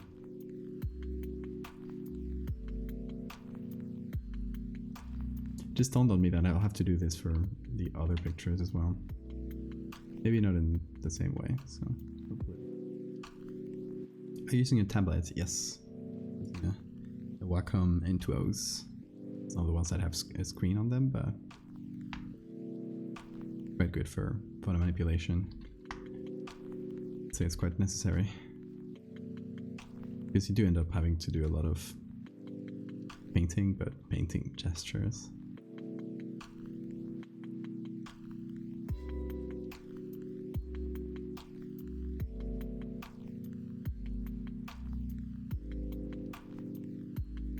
I own it, but it died. Oh no. I wonder if I should ever get one of the fancy ones with screens. Cintiq, I think is the name. I don't know if it would be worth it for what I do. I don't know, it probably wouldn't be bad, but I mean, justifying the price is a lot.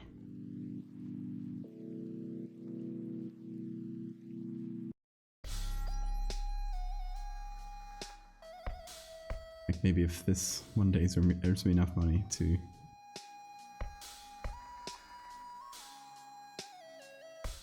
not go hungry and be able to afford an into a Cintiq, perhaps. We shall see.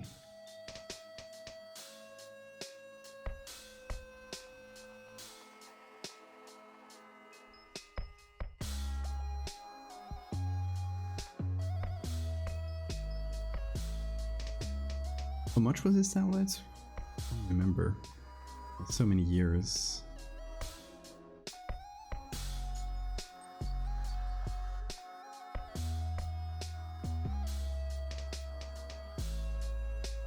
Not doing illustration or 3D graphic tablet is worth it. Yeah, absolutely worth it. Yeah, I've seen a lot of people use the iPad lately, but I don't like that it's its own thing, you know? I like it to be connected to my computer. I don't know, I guess it's just the way I do things. I don't like like most artists would do. You open a blank canvas and you start from there.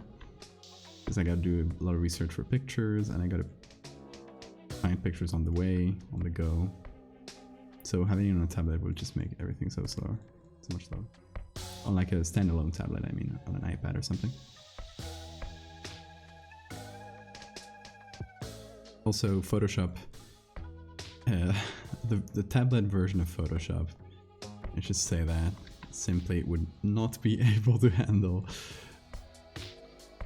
my PSDs. They're 5 gigabytes large, usually. Like, it makes this computer slow.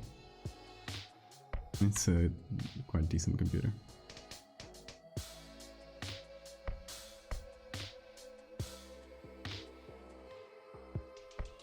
So yeah, an iPad is not a possibility for what I do, unfortunately. But it seems comfortable. Can bring it anywhere and stuff.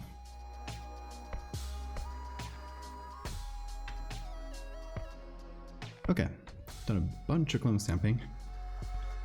I hope it is worth it. Let's see. Fix it up with a bit of patching. For some areas.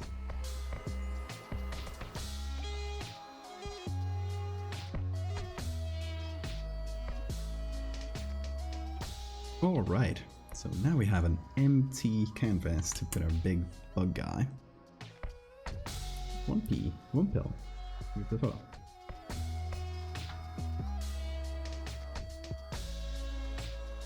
The stone in the back end look like there's eggs. I think they might be flowers actually.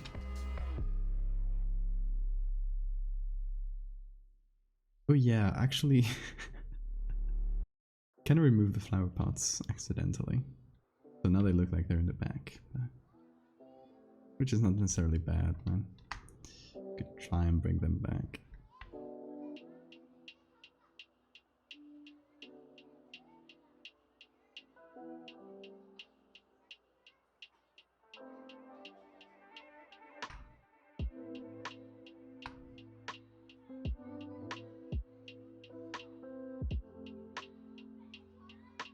This. Turn this into flower pots and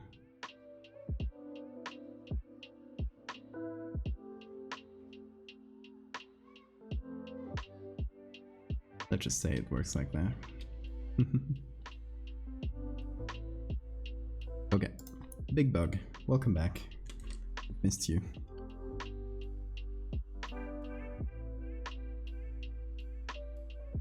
Oh, a few things here. Edge is not great. Close to it.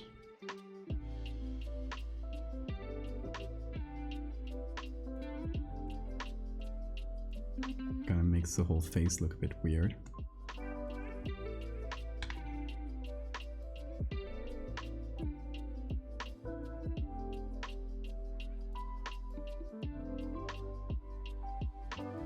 Slightly make it slightly smaller to fit the head. Okay, nice.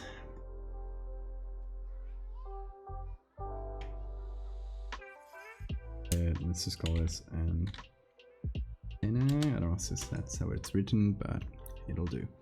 Cinder, thank you for the follow. Okay, so we just put a normal layer, cover it with some whites, and hopefully make a nicer transition between the two things.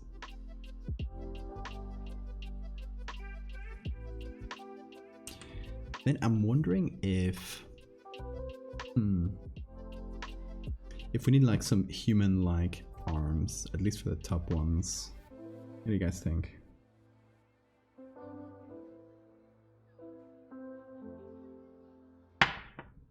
This figure human-like enough? Or does it just look like a bug? Those arms.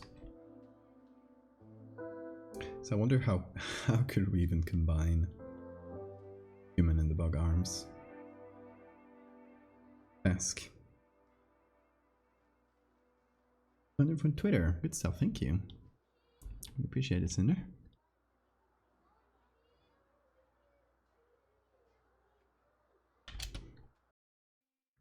Okay, there's something we need to do as well. On top of the bug, I'm gonna make a levels layer. This is the integration part that, well, we can start with it now. So the bright part is 255, it's perfect lights, and the dark part is definitely not as dark. So let's find the biggest or the darkest shadow here. This 74. Bring it here and put it on 74. Oh.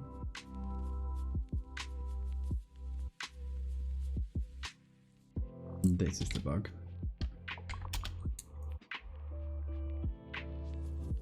So that just sets a max darkness. Make the middle set human arms. But yeah, either the top or the middle set. I don't know if they would be like human arms. Maybe we could like combine them somehow. I don't know.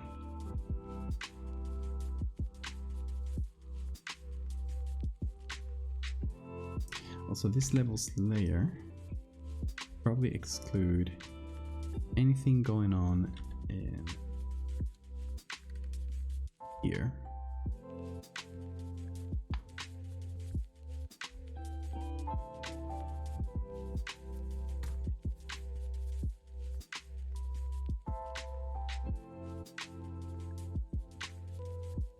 Yeah, the shoulders are more human in transition to bug around the elbow. Yeah, that's how we would do it, I think.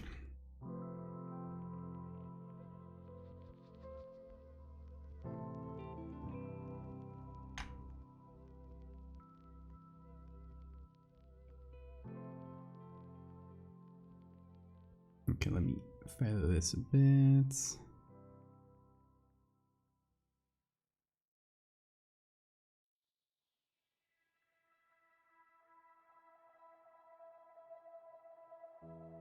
Also, let me just add some noise on the very top.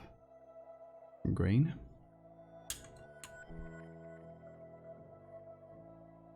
It just blends everything a bit.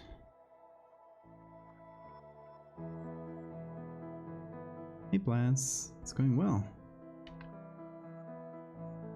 We were in the middle of creating humanoid bug with giant inflatable ass. That is a thing.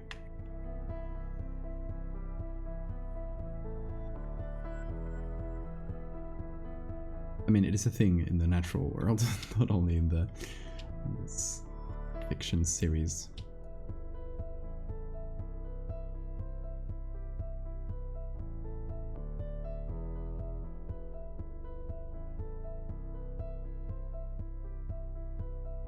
inflatable ass emote at this point.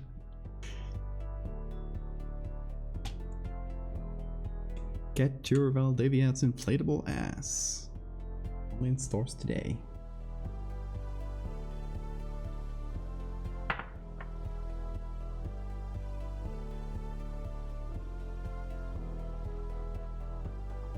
Thank you, Blame, for the follow.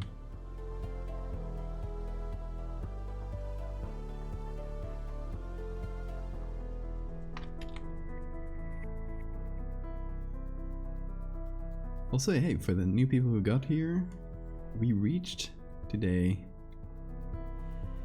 finally reached, or very quickly reached our final sub goal, which is amazing. We got to 53 today, which is just mind-boggling.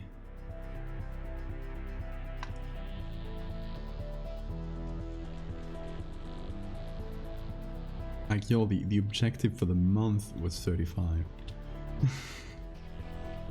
I don't know, there are not even any other goals to set, because we've unlocked every possible emote. I don't think you can unlock any emotes past 50. New emotes! Yes, there is a sad tooth, and which has already been uploaded. Oh, I can't see it from here, I gotta do it from the part that's been loaded. You get a sad little tooth, and we're gonna have an emote for Terry the Meat Planet. Just laughing, like a laugh emote with Terry the Meat Planet. I think we'll have like a sort of comfy emotes with a little blanket that might be Mock or Fresno Nightcrawler. We'll have like high emotes with Mothman possibly. Like all of them gotta be like little cryptids or something. More fun that way. Maybe a lunar eclipse tonight. Ooh, nice. It is 3 AM. Ooh. Well, I say that it was for 4 AM here I'm streaming, so you guys can make it, I'm sure.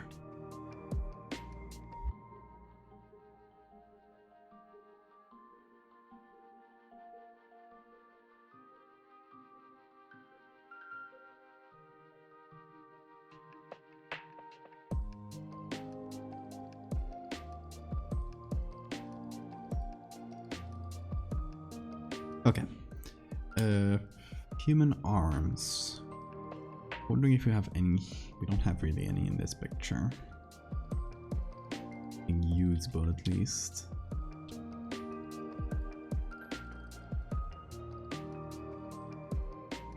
This Instagram account called Cryptid Club. Really? Oh, I think I've seen it before.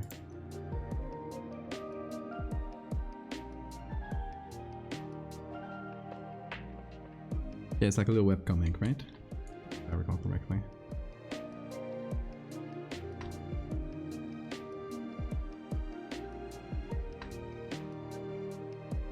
Seems like the light in the scene is mostly coming from the right. Even though there's clearly light here, I think it might be a reflection of this. I don't know, not sure.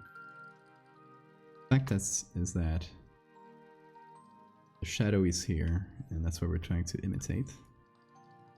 That shadow.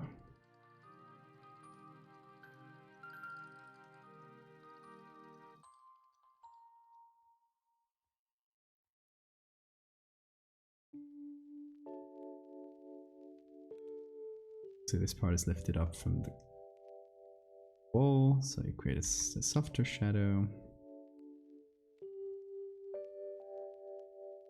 But we won't be visible at all. Oh, that sucks. Luck. Ooh, try to take some photos. Yes, that is great. Also, how lucky are we that the base picture of the inflatable bug ass we found has exactly the same lighting we need. Always a nice little coincidence when it happens.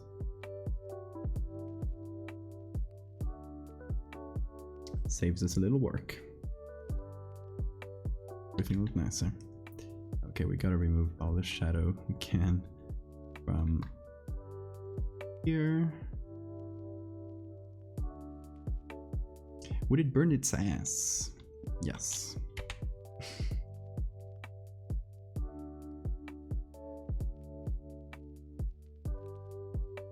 Yeah, it seems like there should be light from both sides, but it's weird. I don't know. Light works in mysterious ways. I imagine it is this taking place during the day. And as you can see, the light is streaming through here. Even though the lights are on, the main source of light is still the sun. And it's hitting through the right, towards the left. So what this is acting as a fill light, that is basically making the shadows very, very tame, very like soft like this. So we shouldn't make any like very strong shadows like this, because that wouldn't make a lot of sense. But yeah, the shadow is definitely coming from the right. And I guess since the light is doing this,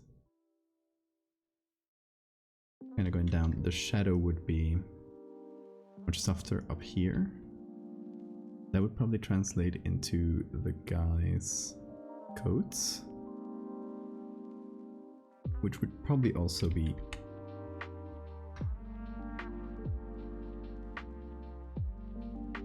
less lit from here. Right, because we took it from right where it is, but here below. So since we moved it up, we need to adapt the lighting to that a little bit. I think to nothing major there. Also, let me get the legs.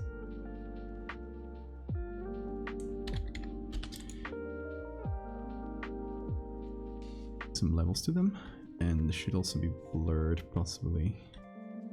Yeah, because they're too crisp.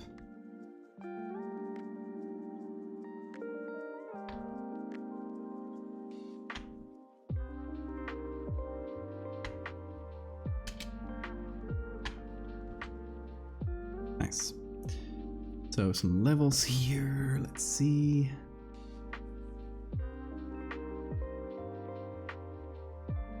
Something bright like this, and then we add some shadows.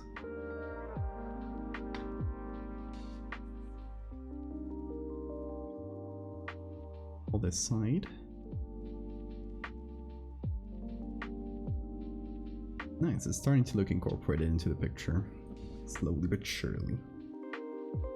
Really like this buff fellow. He's very nice. Don't worry, just get close to him. Well, you're not in any danger. I'm not gonna get brainwashed or at all. Psst, that's ridiculous. How would you get brainwashed by a bug? Come on. Be realistic here. Just a nice old fellow. Nice little bug. With no brainwashing abilities. Not at all.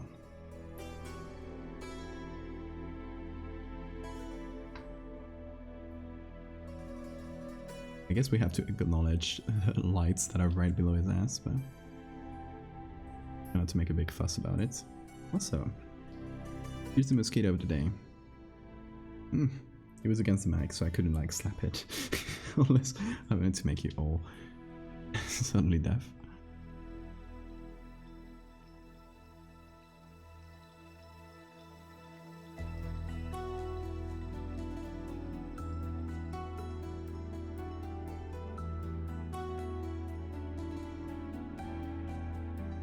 Moss Rock, thank you for the follow. Okay, where were we? Yes, we were here. Creating some shadow on this area.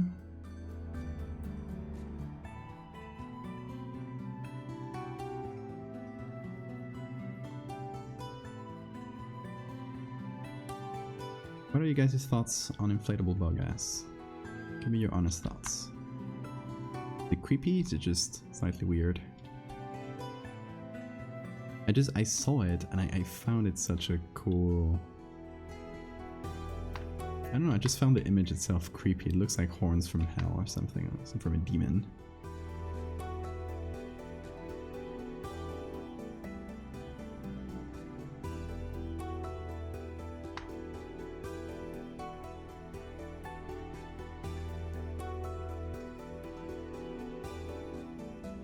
Let's see, any other weird edges?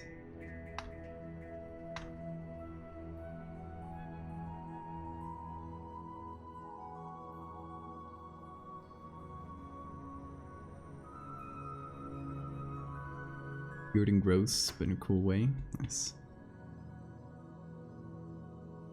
Take that.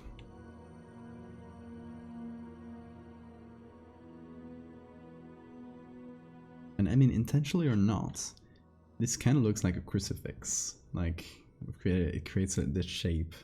Yeah. Since we're trying to like remove this religion, these people have been turned into this, to the dark side by this bug. Okay, that sort of fits. Fits the vibes.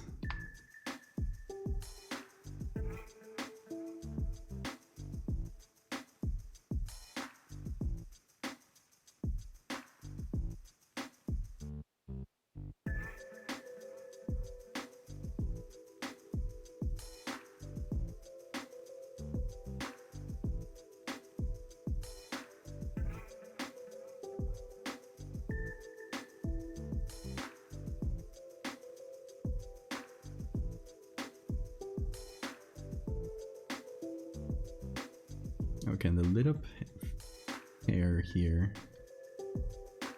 going to hopefully look like one side is lit up. It contrasts with the background in white and the other side contrasts in black. Let's hope it works.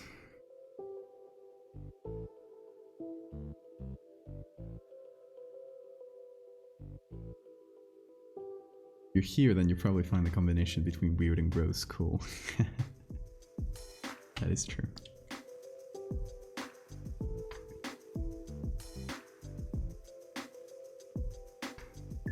I feel like the people who like the kind of stuff I do, we're all probably just a bunch of weirdos, to be honest.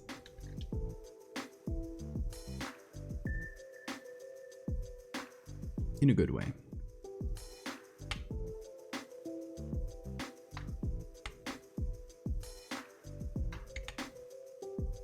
What's this? Oh, painting with white, I'm stupid.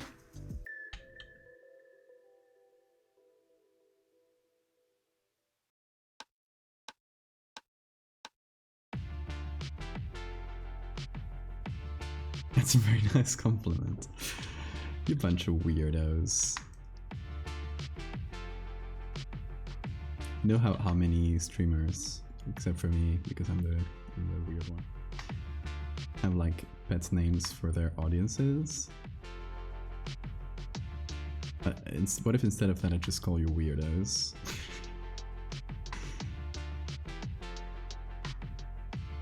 Like, not in a pet name way, just like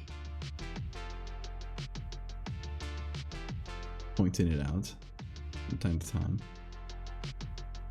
Bunch of weirdos, affectionate. Exactly.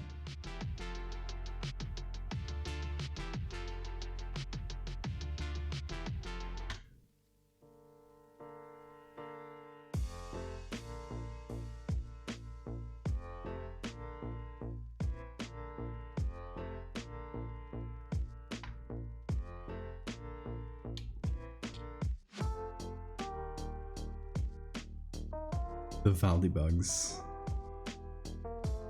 Or the bug cult. You know, I mean, a lot of streamers have this thing they say every time someone subscribes, like welcome to something or else. Since I don't have that, I've never figured out anything that sticks. I just say whatever we're making, right? So today is like welcome to the bug cults, and the other day is like welcome to the meat planets. I don't know, I'll just make up something.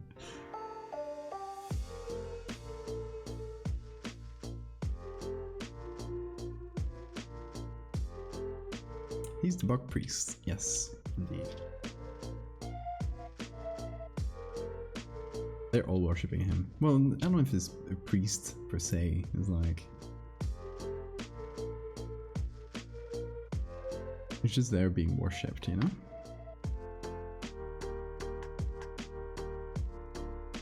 Like, check this out. Look at me.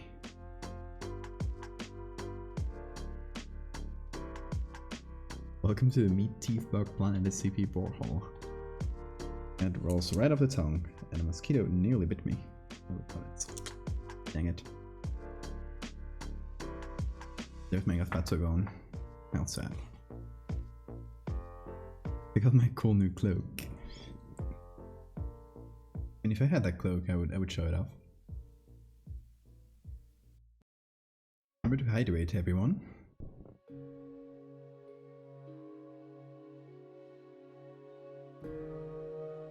I feel like the integration here is quite good. Let's see, we got this levels layer. Where is it? Here. Oh, save reminder. Thank you. Yo, guys, look at my ass. Played their ass in front of their audience. What a party trick.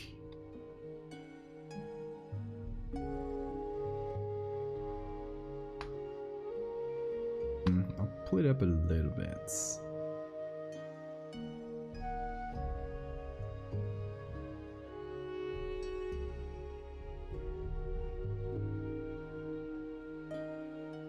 You have to change some lighting stuff, but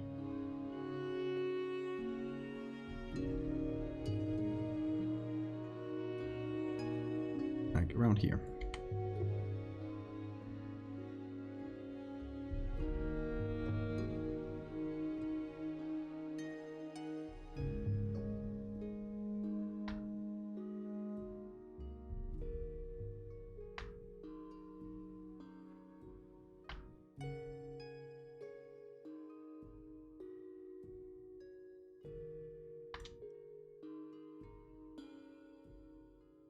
Here we kind of lost all the hair. It needs to have contrast with its background.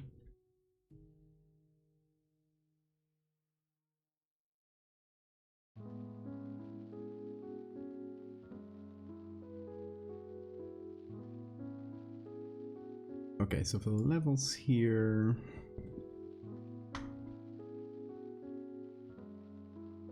zooming out a little to see the big picture. I'm also gonna flip it.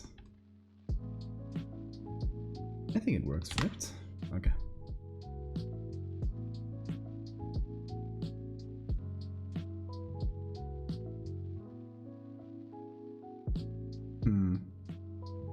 Brightened looks more integrated into the picture, but the darkened version stands out more. So I'll go with darkened because it just looks kind of cool, I think.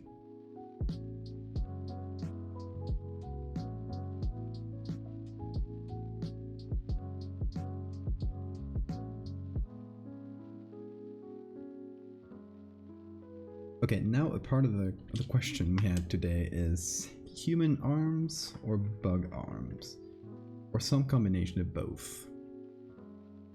We know.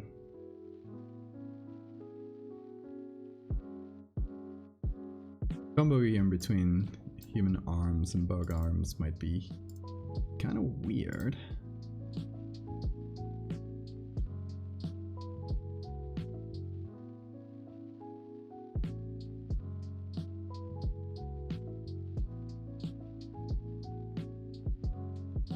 Yeah, like one of the pairs would be human. If we go for it, that's how we do it, I think.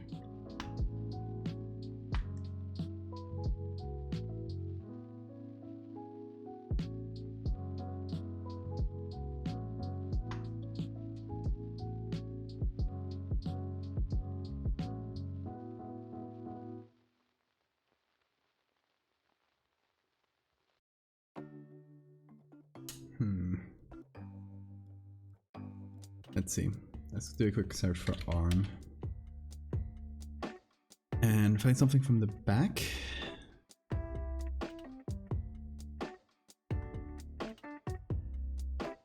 Like this, but without the dumb plants. Come on. We got this one, the rest though.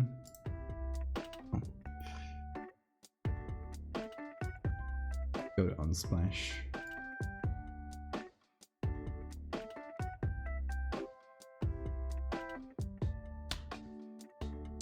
Random question, how do you set up one layer to use another layer as a mask? What do you mean?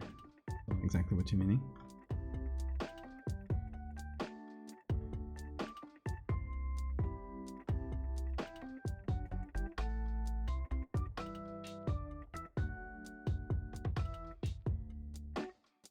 Got this one here is tattooed though.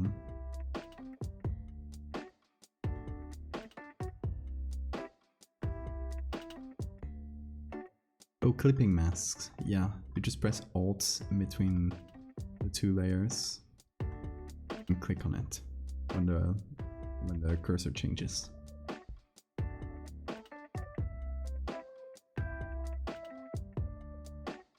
Let's see.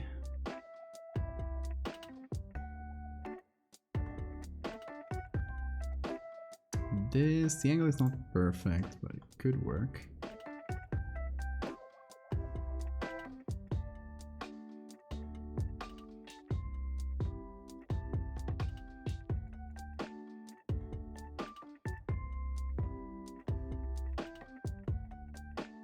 How hard is it to find an arm from the back and just put against the wall?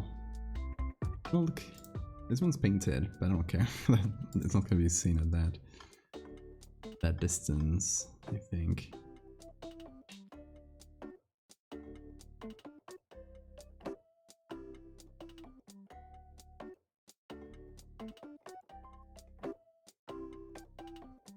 Let's see if it works.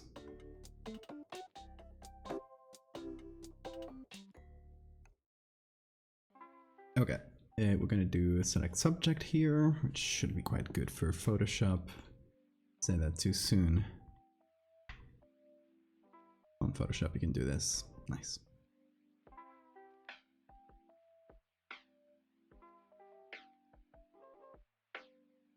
We'll shift the edge a bit. Kind of weird just to use a painted arm like that, but you know, if it works.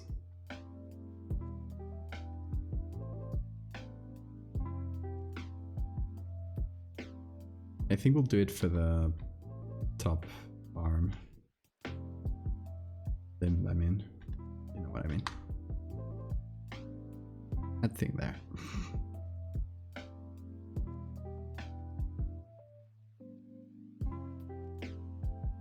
Okay, this should also be blurred. Which is what I mean, I don't mind that the arm is painted. It's gonna be blurry and stuff, so. I hit the bed. Okay, Than, you have a good night. Love the bug jokes.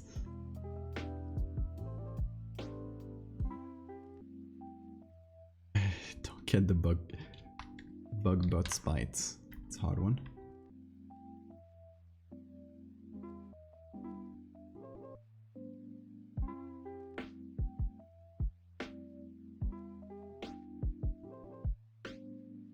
Well, do it.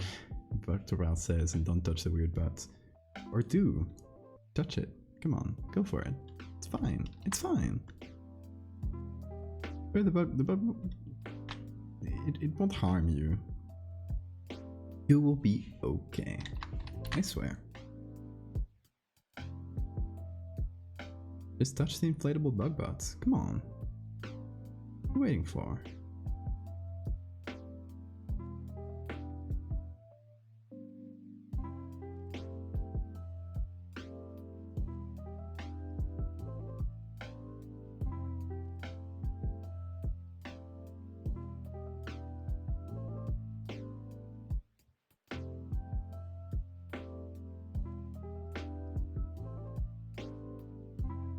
Okay, let's see. What if we... Somehow you don't believe me. Come on. I'm literally a doctor. So everything I say is true. By definition. You ever heard about doctors? Come on. Just touch the bug butts. What are you waiting for?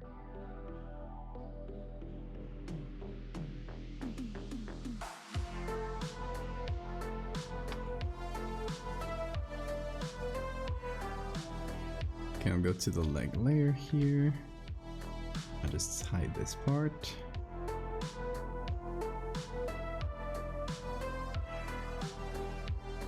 This fuzzy arm thing is damn creepy. Nice, that we're doing a good job. Want to make a bend though.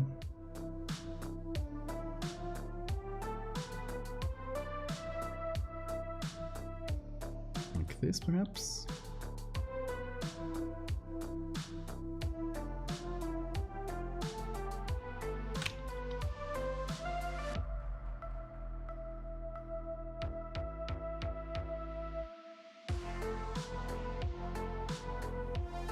Feather that a bit. Oh, we're kind of removing the arm by making it thinner and thinner. That's fine. It doesn't have to be a strictly human arm, you know? Just arm-like enough.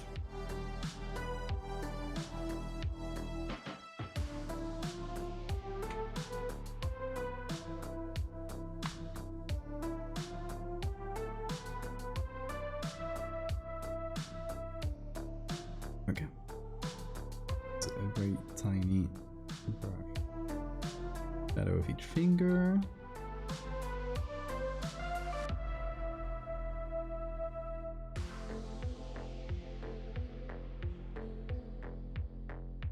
Nice, I think we can do that with the other arm as well. So I'll just copy and flip this.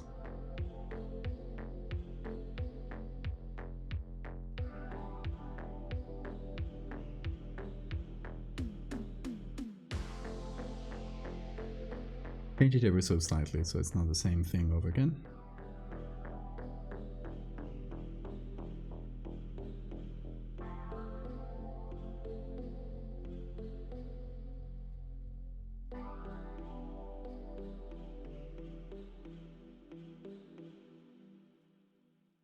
Oh, let's change it to the legs here. Move them.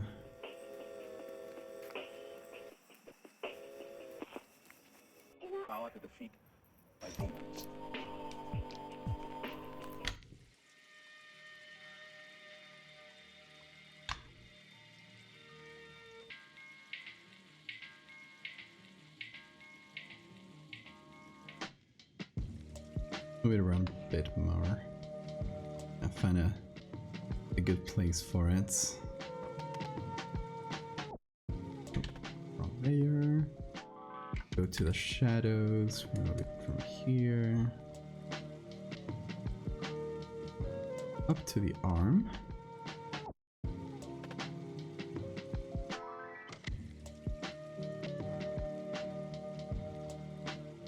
And then we'll see if we paint some shadows, see how they look.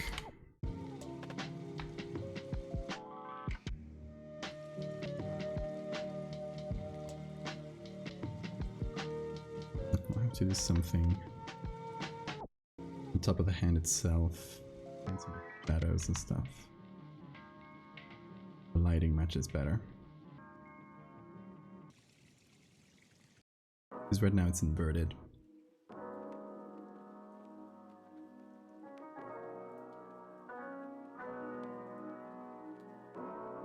So we did well in picking the painted arm, because it doesn't matter much at the end of the day. It all kind of blends. And to be honest, the painted arm just added some details that might even add to it.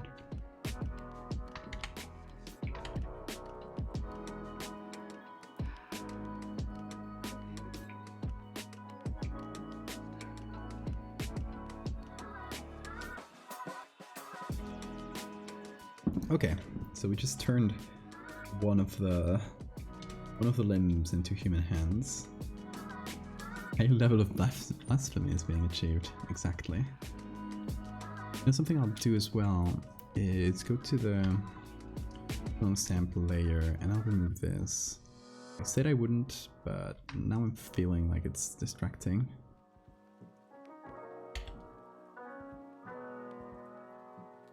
I'll just do a little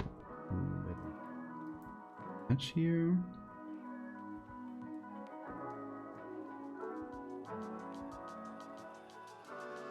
It's very simple, it's such a subtle thing that it doesn't It doesn't take any effort. Just use the patch tool and it basically works. On the first try. Gender envy for the funny bug man. I think we all wish we could be a bit more like him. You know, wings, 6 limbs, inflatable ass. Perfect human, right there.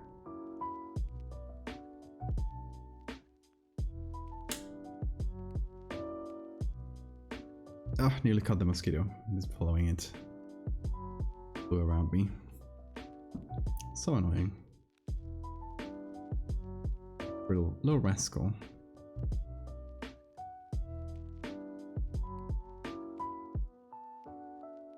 Sigma male. This is a true Sigma male right here.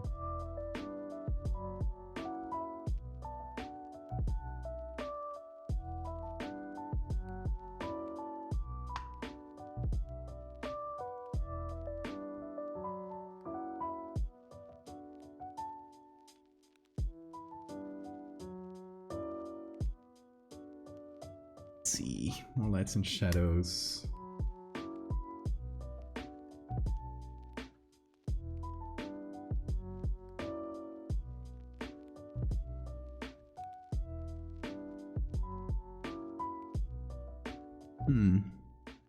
I guess I forgot to add a shadow to this leg here.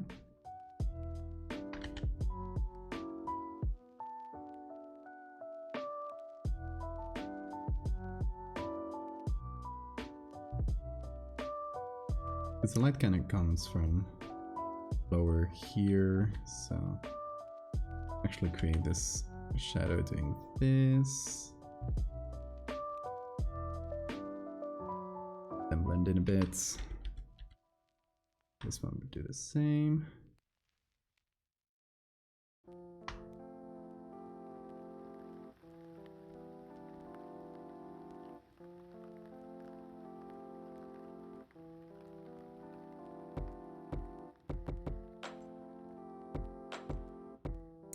Okay.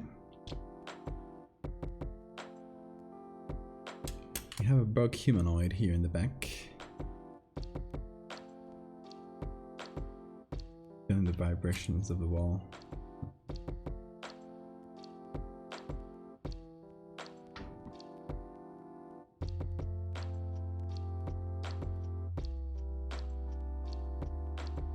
On the ground below him? No, because there's no overhead lighting. There's no light coming from here. The light is all coming from the side. Mostly from this one, and then there's some fit light here.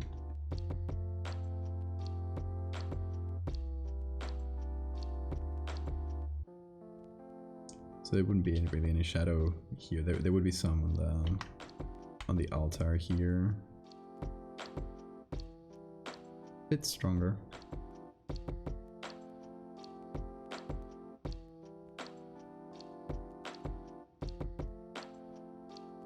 Some around the back here.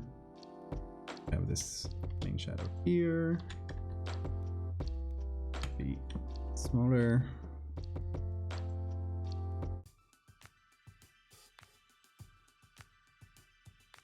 One's like very close to the fill lights, so probably be very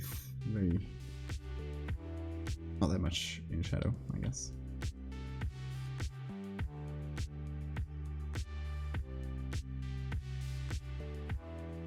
Let's see.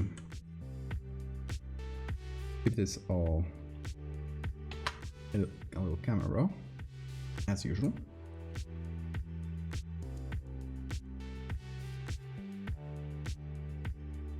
And you know the good thing about this? We have a bug man in a place here. We can actually just transport him to other places. The thing about this, the bug we're imitating here is a type of bug that releases this inflatable butt and then just stays there and releases pheromones, sorry. So it would just stay there and and that's kind of the thing. We have all these scenes of people going to church, and they're just looking at this big bug showing its butt to everyone. They're just kind of being indoctrinated by it. There will be some chanting and stuff, of course, but it would be mostly an hour-long staring session.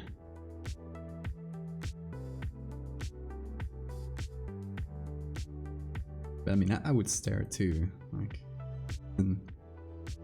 isn't he magnificent? Just breathing it in.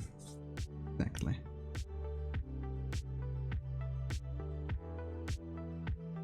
Okay, we had this Mario pattern that I wasn't too sure about, like where it comes from, what it does, but with enough grain it kind of blends in, so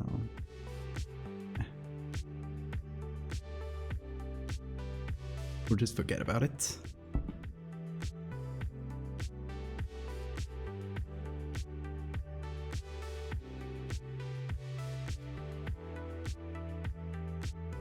We can add a bit more contrast. Everything. Yeah.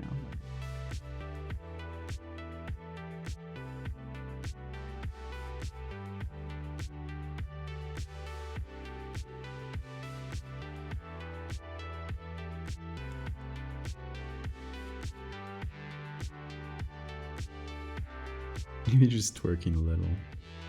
Yeah, I guess there's not like a completely still thing. I guess the butt thing will twitch. Like if you see videos of this moth, like the moth just stays there, but the butt is twitching all the time, which makes it even creepier.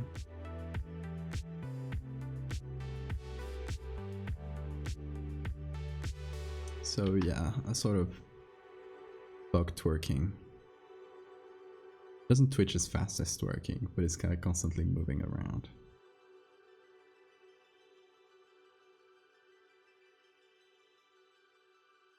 What's the name of the type of moth? I'll tell you in a sec.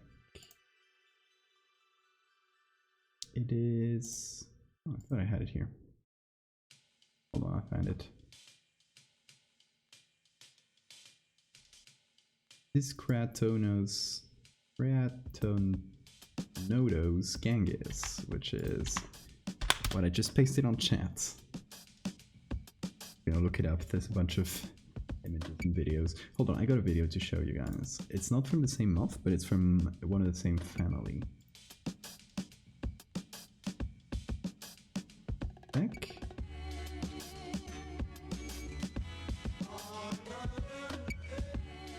Hold on, I'll just show you here.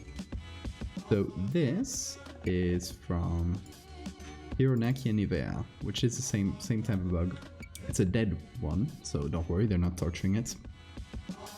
And they actually inflate the things. It has similar thing, it just has two, but they inflate it with a little straw thing.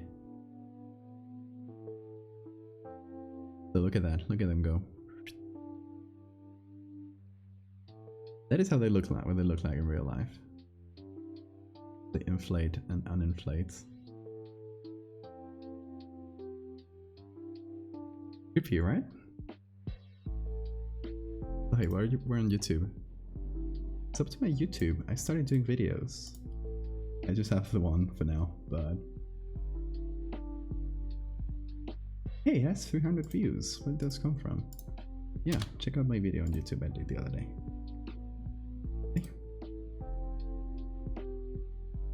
This is worse than I thought it was going to be. Thank you. No problem.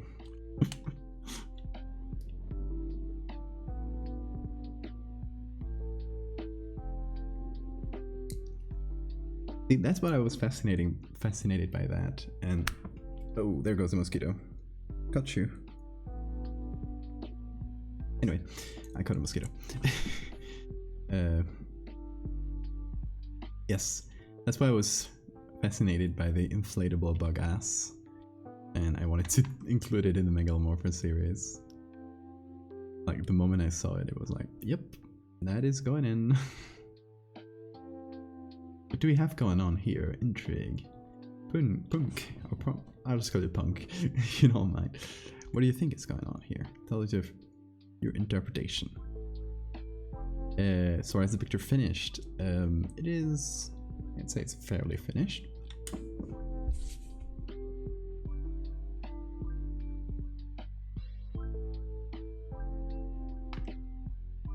I still have to sign it and stuff.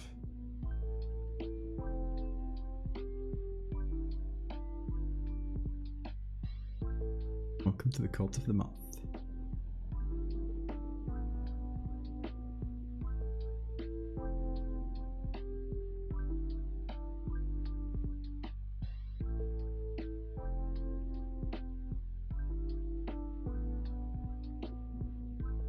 Painting a little bit of light on some areas, make them more interesting.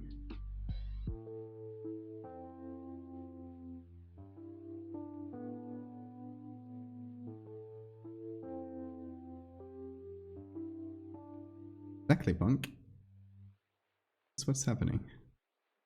So this is based on a type of moth called, I wrote it right in chat, Creatonodos gangus, which is horrifying because it has an inflatable butt that secretes pheromones, and this is what we're seeing here. It's the inflatable butts that some moths have. Has Featherbug been given a name? There were a few names floating around, but none came to be the canon one, I think.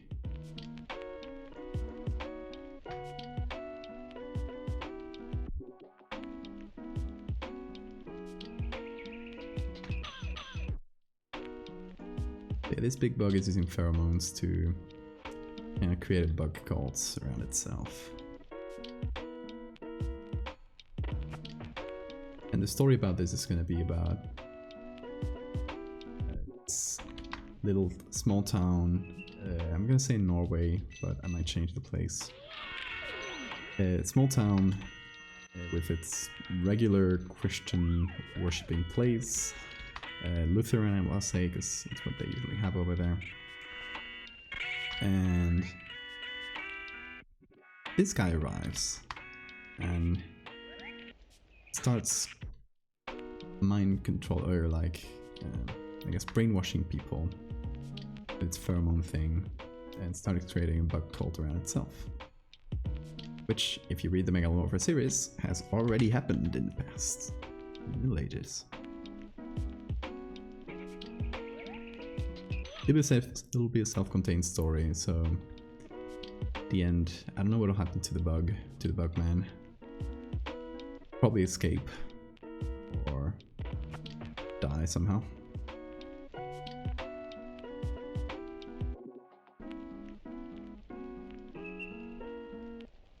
Mothic.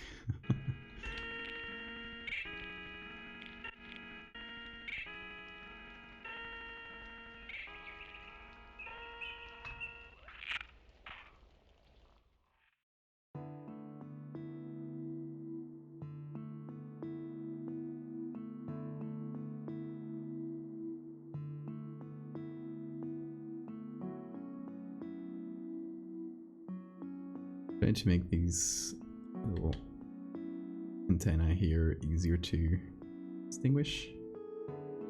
See? Contrast. The bugmen will never die. Live on forever in our inflatable butts. Yes, and just for today, if you sub to the stream, you get a free inflatable butt. Perfect for the beach.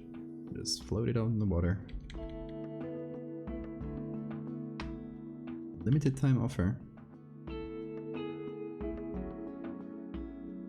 And I don't mean like you'll receive an inflatable butt on your door. No. You'll receive one on your body. It'll just happen. Trust me. I'm a doctor. You will get an inflatable butt. It'll look just like this one. Very pretty.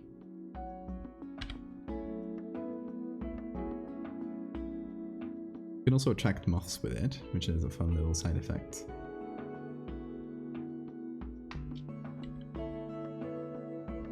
Like, you just shake it around and boom. 100 moths at your doorstep.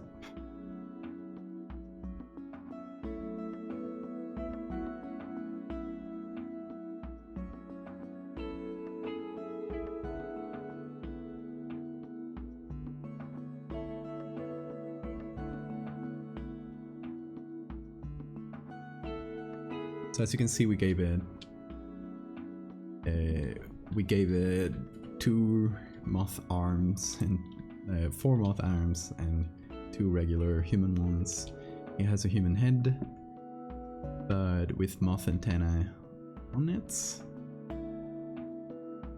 And sprouting from it. The main body though is covered by a cloak, which I think is part of the fun, right? See a little glimpse of it. We just see the face, the arms, and the inflatable bug ass. As we should.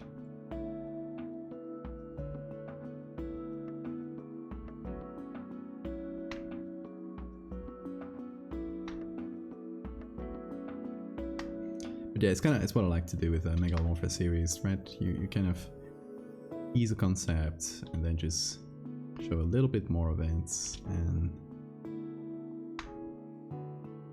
slowly like that you develop the concepts, but without really holding anyone's hand. You let them figure it out by themselves. Right, like if you see this by itself, I mean, you could probably figure out it's some sort of hybrid, but just by itself, it doesn't make as much sense as if you've read the series and you know how these hybrids have happened. And if you do that, then you can probably figure out, like,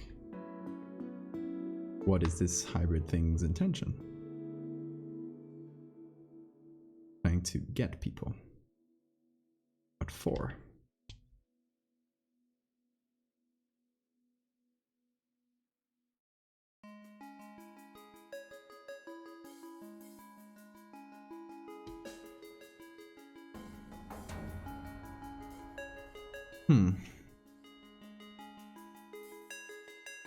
Okay, then I think we got this image number 1. Put it here. That is just image number 1. We got this image number 2, which is pretty similar.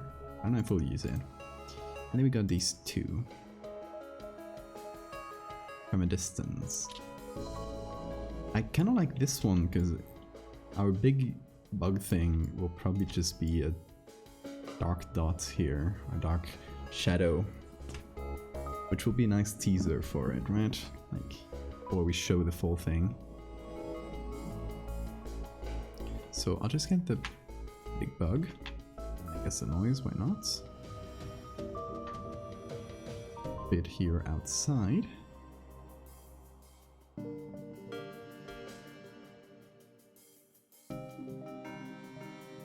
I'll just call this number 2.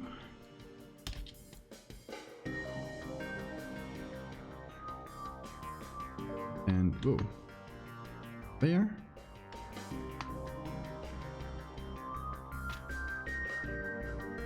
Obviously the levels here don't make sense anymore.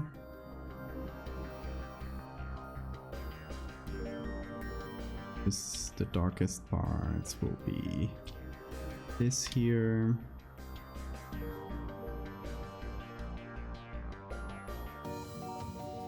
So that'll be 30.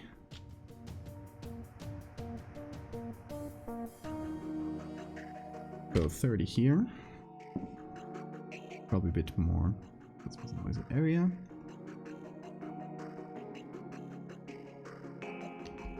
And in terms of whites, pure white? Yes. Okay.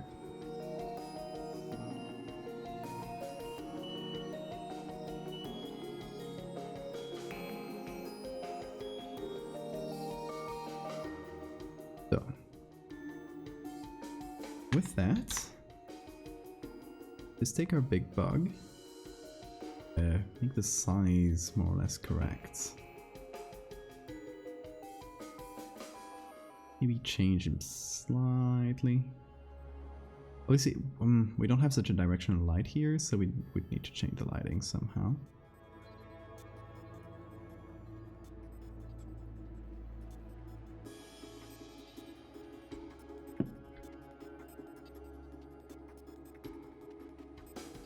We'll just put it in a way that creates contrast with the background, so that it just becomes a cool shadow here in the back, right? They're worshipping. Yeah, why not? Let's get started on that, since we've done an edit and it's still like not super late, so I'll probably keep going for like a little half hour or so.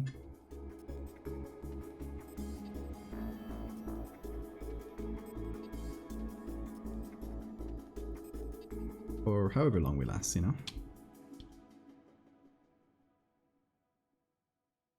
I'll see.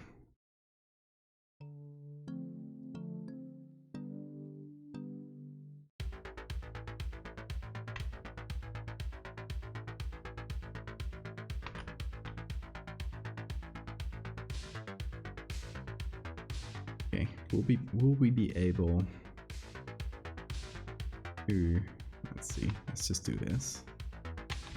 Just cut it into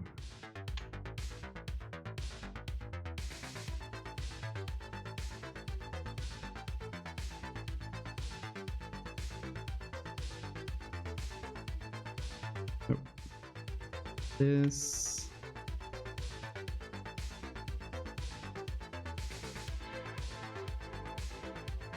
So.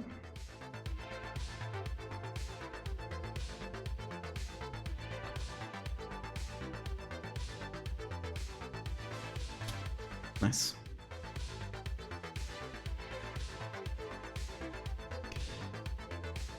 Then I feel like we can pick up this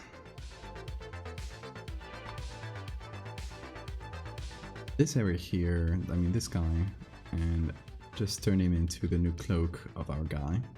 That way it'll look fairly different, instead of just being a copy of the exact same Bugman.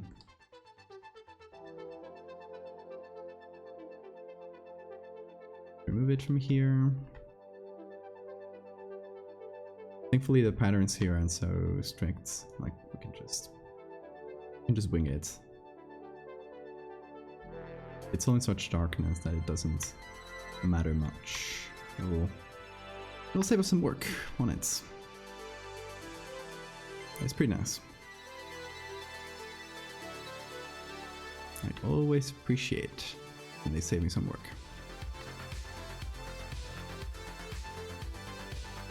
Hey Dandy, you're late for Bug Church.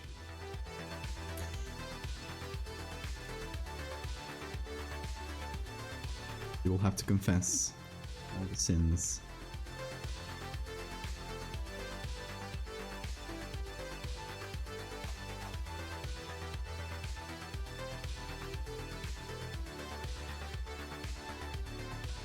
How do I work on homework? Well, good luck with the homework. Thank you. I will be streaming still every day until the end of the month, so hope to see you there.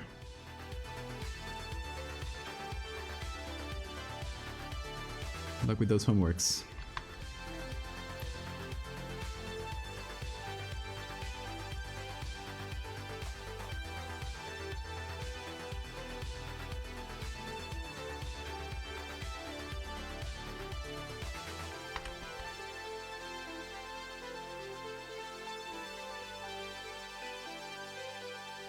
Okay, what else is here? Now there's this whole area that stupid little me decided to remove from the other picture, so now I have to remove it from this one as well. I'm very intelligent and make work much harder for myself.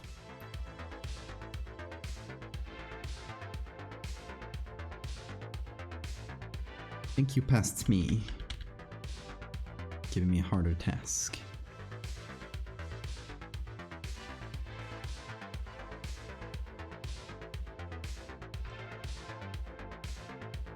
At least this time it's easier because it's much less detail. Kind of filling it up and hoping for the best. That looks good.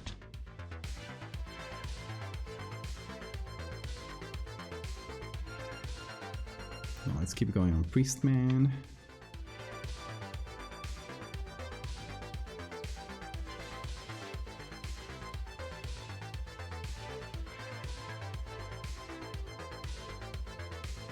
There we go. Normal robe. That looks decent.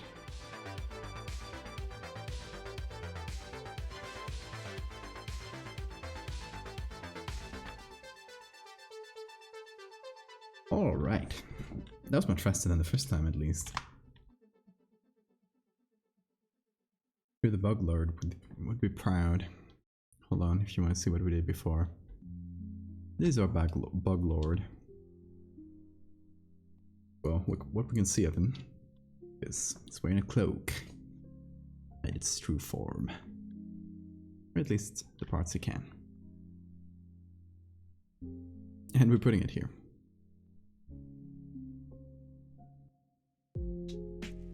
So what I want to do is a couple levels here.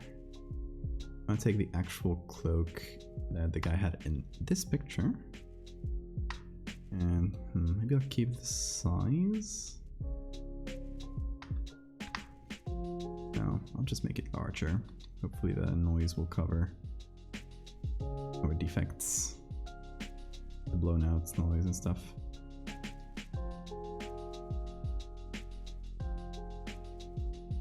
Disgusting, I love it. That's exactly the reaction I want. Thank you, thank you.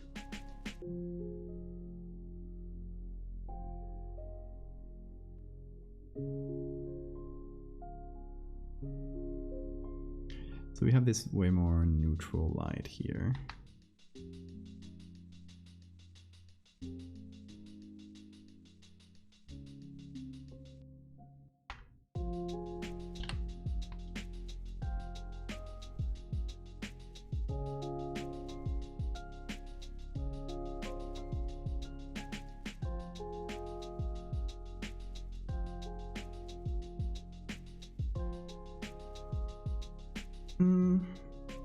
Okay, I'll need to fix up some of the lighting I created. This one will go.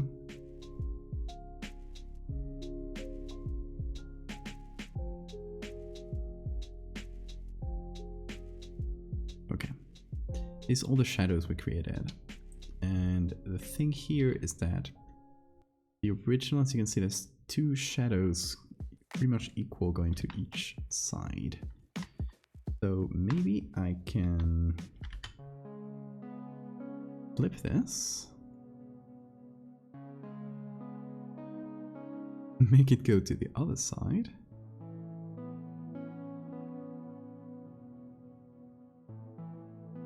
and you know, hope for the best.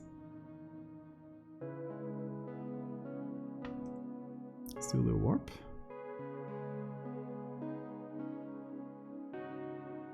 Yeah, why not? Just forget the limbs though, just do it around the body.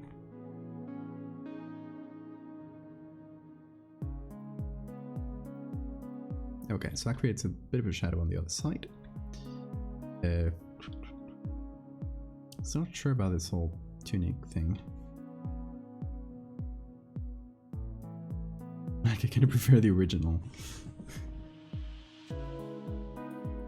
Lighting can be very symmetrical. Yeah, and in this case, either the windows are closed, which, yes, the windows are just straight up closed. Because as you can see on the other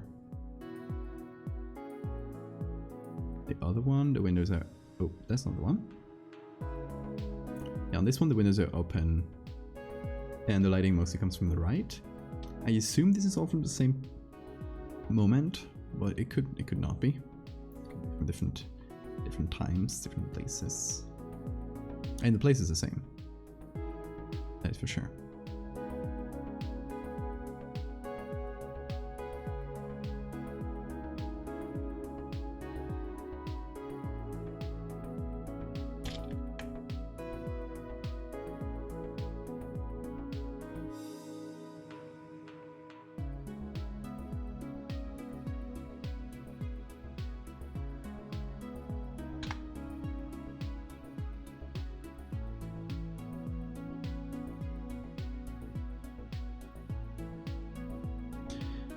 What else? The legs.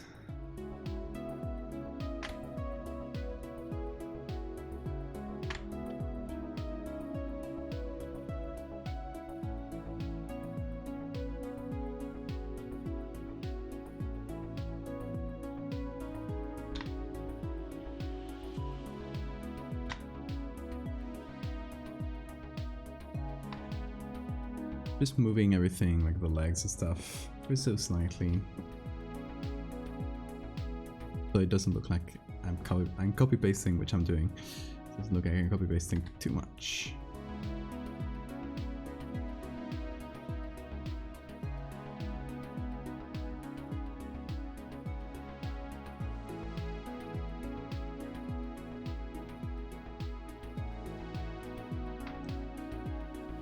How are you guys finding all the bug lore so far? Is it understandable, or is it hard to grasp? Because I never know. And I was happy to see that video the other day that they made on Megalomorpha and how they interpreted it, because it feels like, yeah, they got it.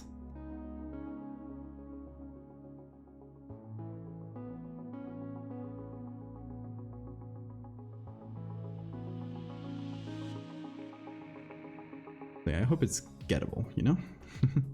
Hope it's understandable at least.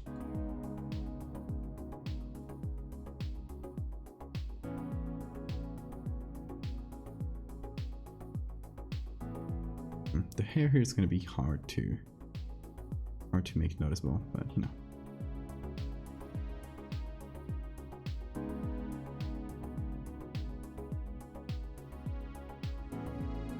And for the little inflatable ass, not aware of the bug lore. Well, are you in luck? You're about to discover my main series. It is here. You can see them on my website. See the cool pic and enjoy it. Oh, you gotta read the lore.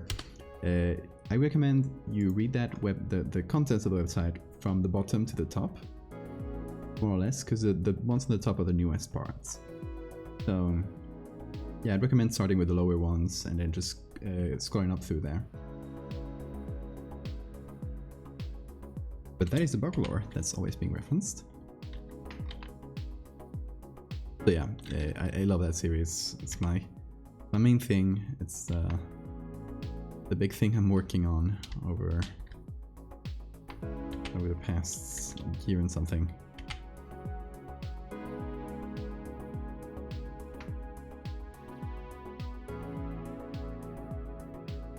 Yeah, the one you see in the very bottom with the cocoon is the first ever horror thing I did.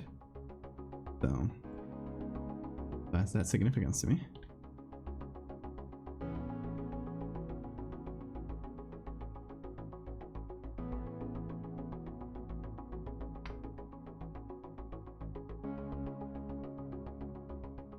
Yeah, I guess dig into that later. Hope you enjoyed. There's also a video that I posted on Twitter the other day that kind of goes through and explains things. So if you're not up to reading, it's not a lot of reading to do, to be honest. Every part of it is quite short. But yeah, if you don't want to read a lot, then got the YouTube video.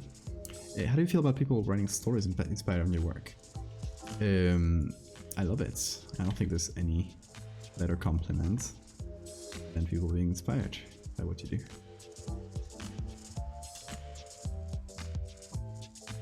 So yeah, I love any kind of everything from fan art to memes to... It just warms my little heart.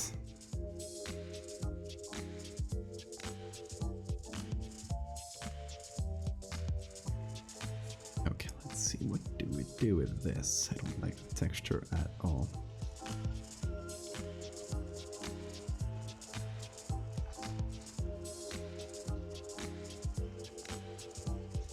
Let's see.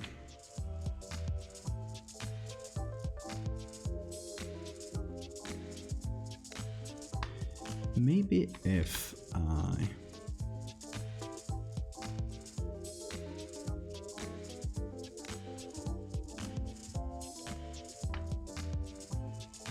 Let me do a crazy little thing here. This is a moth boy. Yes, indeed. It's a moth-human hybrid. Which will make a bit more sense when you read the rest of the lore. But there's a whole thing about humans and bugs being kind of connected in that way.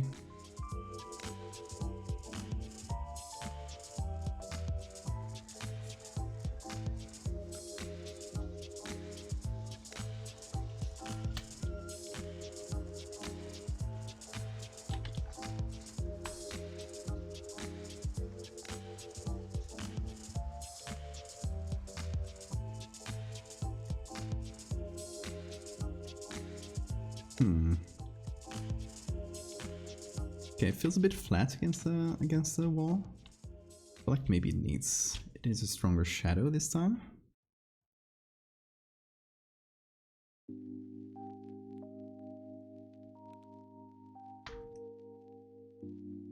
At least in the area close to it.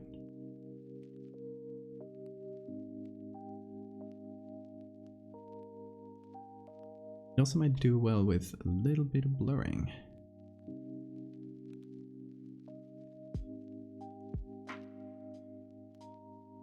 Both here and Gaussian blur.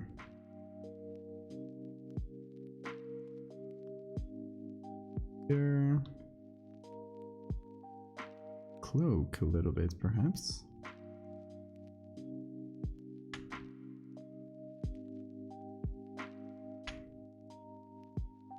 Just a couple points of Gaussian blur.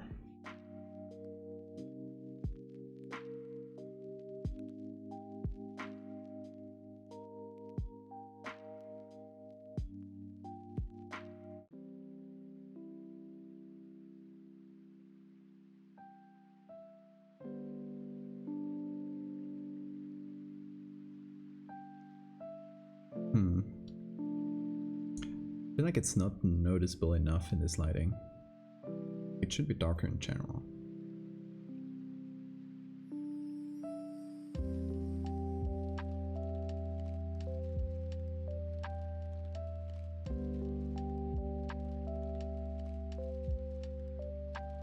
I'm noticing, in terms of lighting, I'm noticing that these windows are at least partially open, because you can see that there's light coming here, and every so often here, a pretty strong light coming. This person is even covering themselves with a hat. I love it. You rather than create all that on the website. I mostly create it for social media, but the website is a place to keep it all, to have it all in the same place, you know?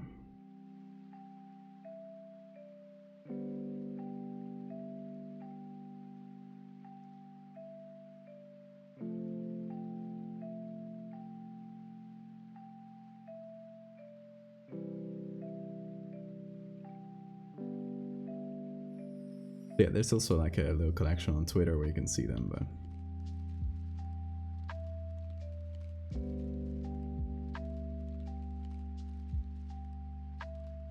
whole thing's so dark.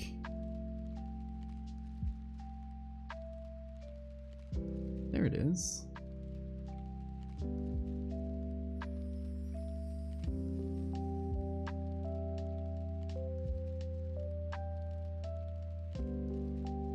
See, doesn't look great.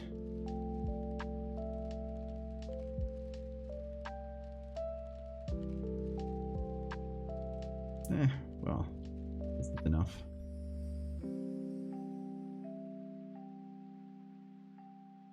I thought those people were just glowing for fun. You just glow for fun sometimes.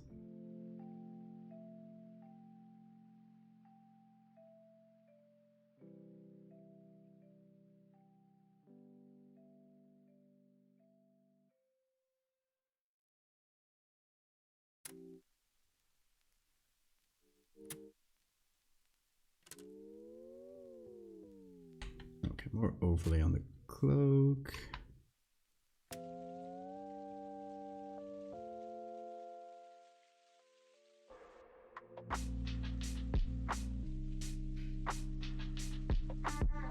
It really isn't like a super specific direction for the lights, which makes it slightly harder to paint lights and shadows. Where is this going?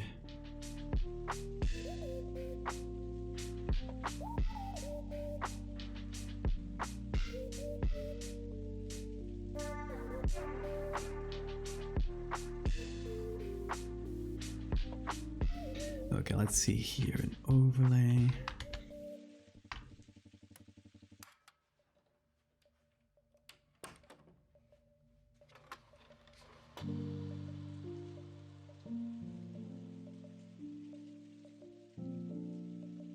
I wanted to feel like an ominous figure on the background.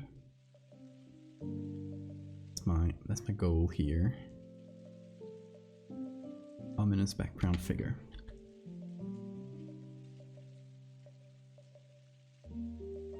Thank you, Punk.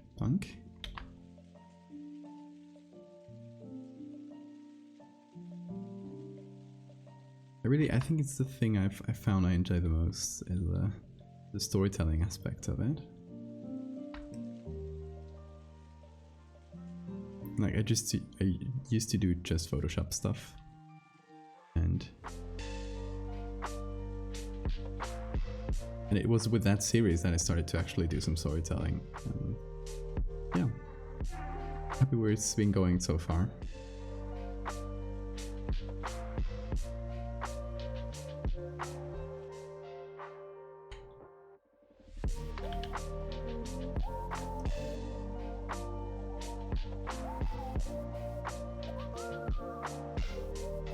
And it was kind of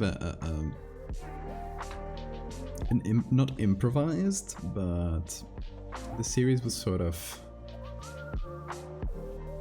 you know, started from what was at the beginning going to be just a one-off thing. The first story with the cocoon was just supposed to be this one thing I did, and then it kind of evolved into a series, so kind of like grew organically from there. Not to mean that there's no like end goal or point for it,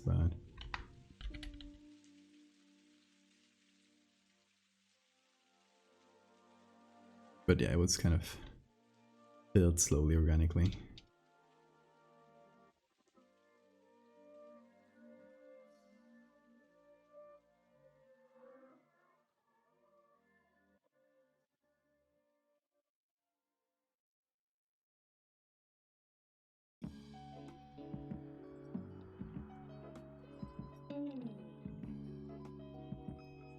I used to not know what direction to go with my art, and I realized my love for storytelling, so now I want to create comics. Nice. That's great. Very hard. Comics are very hard. But commend you.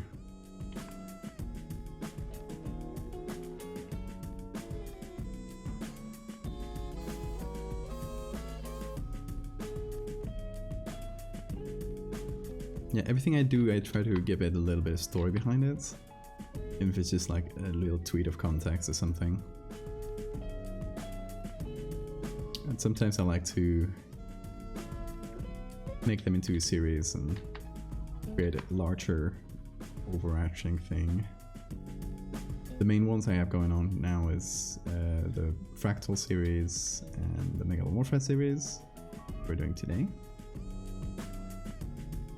But I would like, I have some other plans for series in the future. I have so many.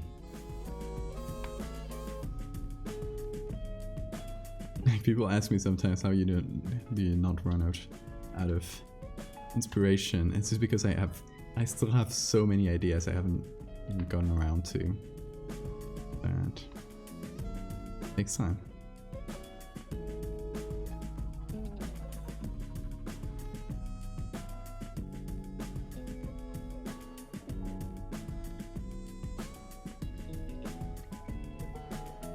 Oh, thanks for the save reminder.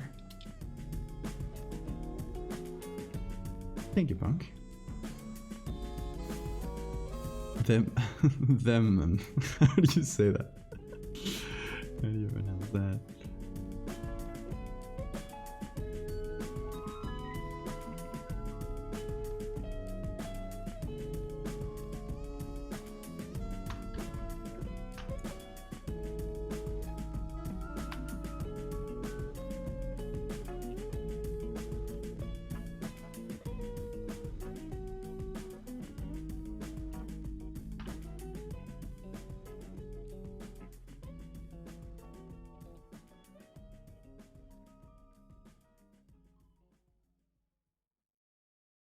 Okay, I feel like to introduce a little bit of contrast, or maybe go to overlay below the bug,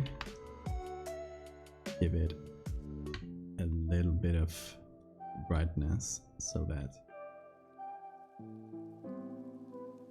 the bug contrasts with the background way more. It feels like it's dark spots in the background.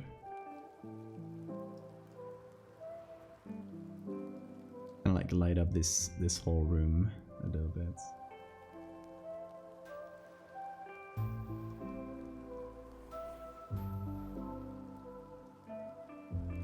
Yeah, right?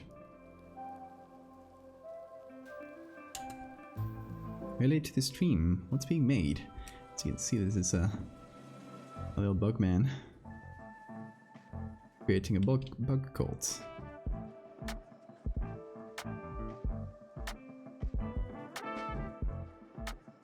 So we're doing F11. And I might actually copy the smart filters from the main one to the second one. Just so I can get the same noise and stuff. Then we'll go to the basics here and retouch them. So we're happy.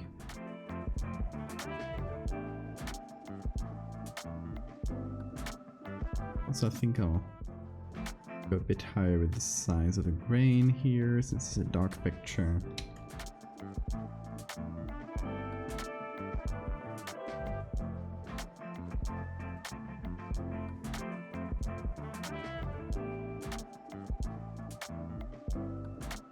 Then we can go here. I'm trying not to zoom it in too much. Let's see.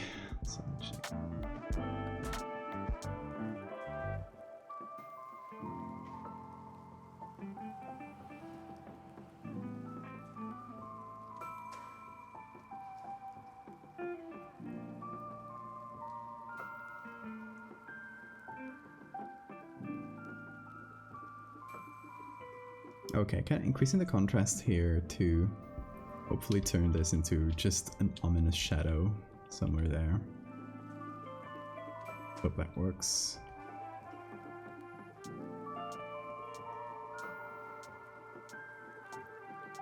It still makes me feel like it's not entirely integrated. I don't know exactly what is wrong though. One of the annoying things about Photoshop is that sometimes you know that something's wrong and you don't exactly know what it is. And sometimes it's just a thing of trial and error, and you just try different things and eventually you fall into something that you say, oh, now it works. We're just increasing shadows behind it, giving it some light, some areas.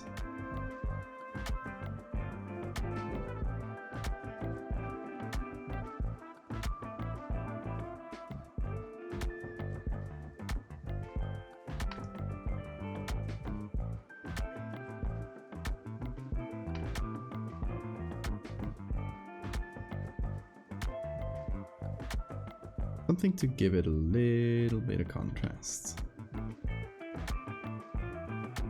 I mean, not that it doesn't have enough, but a little bit more.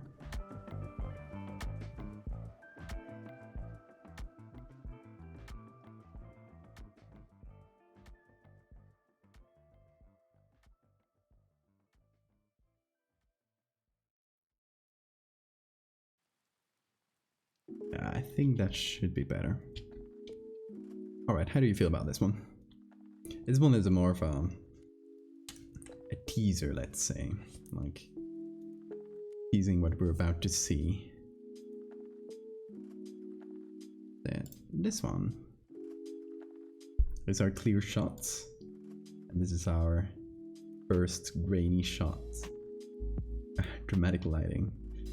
So it's supposed to show some of the rituals of this new formed cult. Taken by, I don't know who it'll be taken by. I guess some photographer, some journalist. Someone getting into the cult to investigate it or something. People sitting there, yeah, that's why I picked the picture. They're all dressed in white. And like periodically lit in weird ways. Then suddenly in the back here you have Big Bug.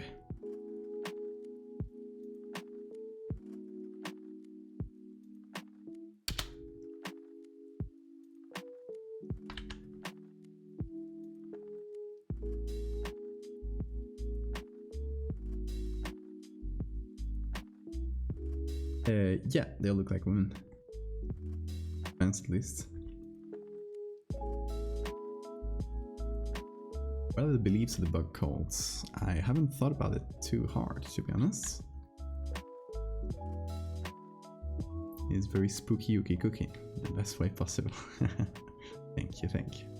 And thanks for the save reminder.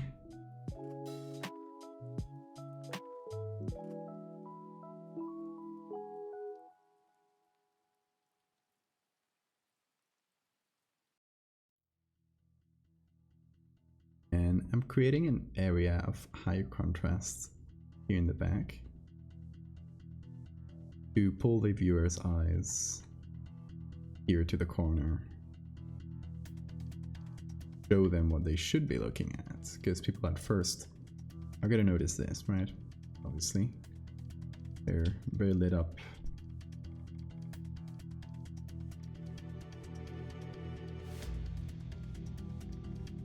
So I would like them to, like, yeah, first you look at this, you look at the obvious area, and then I want your eyes to kind of go here, right, to follow the line. So I'm creating the contrast, I'm trying to create this line here, drag their eyes along.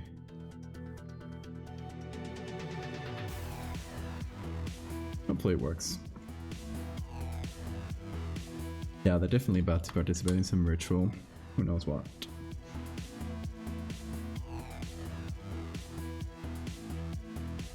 So yeah, we got two pictures of our Bugman. I don't know what else to do here. Like, we got more pictures of similar scenes, like this one, again with 2 rows of people. It's less dramatic lighting. There's people here. That's why I picked the other one first. But could be used as well. We got this one here, which is very similar to this. A bit closer, and this one's speaking here. Not a big difference. And well, then we got some pictures of the priests, which we can use or not.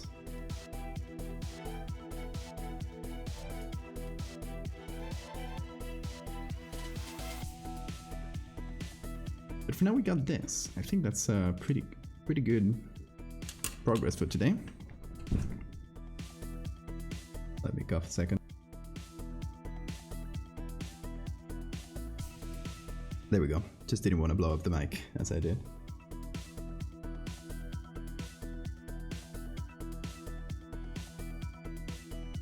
Yeah, but I think that'll be enough for today. And to be honest, if you think about it, the prompt for today is man-made wings, parenthesis, cult happening. So it kind of works. To be honest. We won't be releasing it tomorrow, like the rest of the November prompts, but it'll be there, and we'll keep working on this either out of stream or on stream until we got the next part of the Megalomorpha series. Not bad. We got the core of it, which is the fun part to show. It's over in Spanish. Okay, you weren't here for the beginning of the stream, so I'll do repeats. This is 2 words in one. Inflable means inflatable, and culo means ass. So culo inflable means inflatable ass, which is what we got here. Okay, let me mark this one as done. Am I here? Prompt book. We're 19 days in. Quite a bit, isn't it? 19 days into Irrevember. I didn't think I would make so many edits, but it's been going great, to be honest. Why is this so laggy? It's been going great, y'all. We only have, yes, 10 days more. 10 more days. So tomorrow I'll be here. The day after I won't. So tomorrow, if possible, I'll try to start the stream a bit earlier. It'll be my birthday tomorrow. Well, it's the 20th, but tomorrow, since I'll stream at 9 at night, it'll follow my birthday because after midnight. So yeah, you'll see me for my birthday tomorrow. I'll try and get 2 prompts done, or we'll just do 1, and then for the 2 days later, we'll finish that. The missing prompts. Yeah, my birthday is still the 20th, so not yet, but thank you, Gloria. Have you signed it? Oh, I haven't. Not. Oh,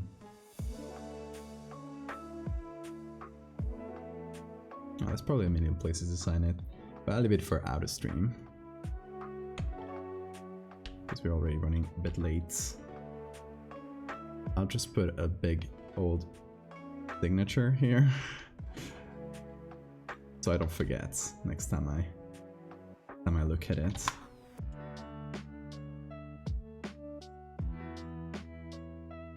I bring the candles for non-arson reasons. Sure, I'll trust you. Non-arson, boo. So tomorrow we'll try and do 2. We'll see if we can get it. The prompts are Hox gene tampering. So for those who don't know, Hox genes, like HOX genes, are the genes that during your fetal development control what goes where. It's like your body blueprint during your fetal development. So if you have a mutation in your Hox genes, for example, you can get things like extra fingers. It's that kind of thing. So Hox gene tampering could mean people who tampered with these genes and created, well, a messed up human. We could do something similar to the crab one, or we shall see. And then we got compound chicken, which will just be pasting some chickens together and creating a monster. Fun. Sounds like fun. But yeah, those will be the next couple of days. Let me give it a quick check and see if anyone cool is streaming. Cool to raid. No, everyone was streaming before I started, but I must it more than everyone. Yeah, Nick was streaming, but seems like he ended it earlier than me. So yeah, no one to raid today. But yeah, thank you everybody. Whew. Tomorrow, birthday stream, double edits. We'll try at least. We'll see what we get. And yeah, fun times, fun times. Thank you, folks. I will be retiring for the night because I'm pretty tired today. So yeah, take care, everybody. I will see you tomorrow.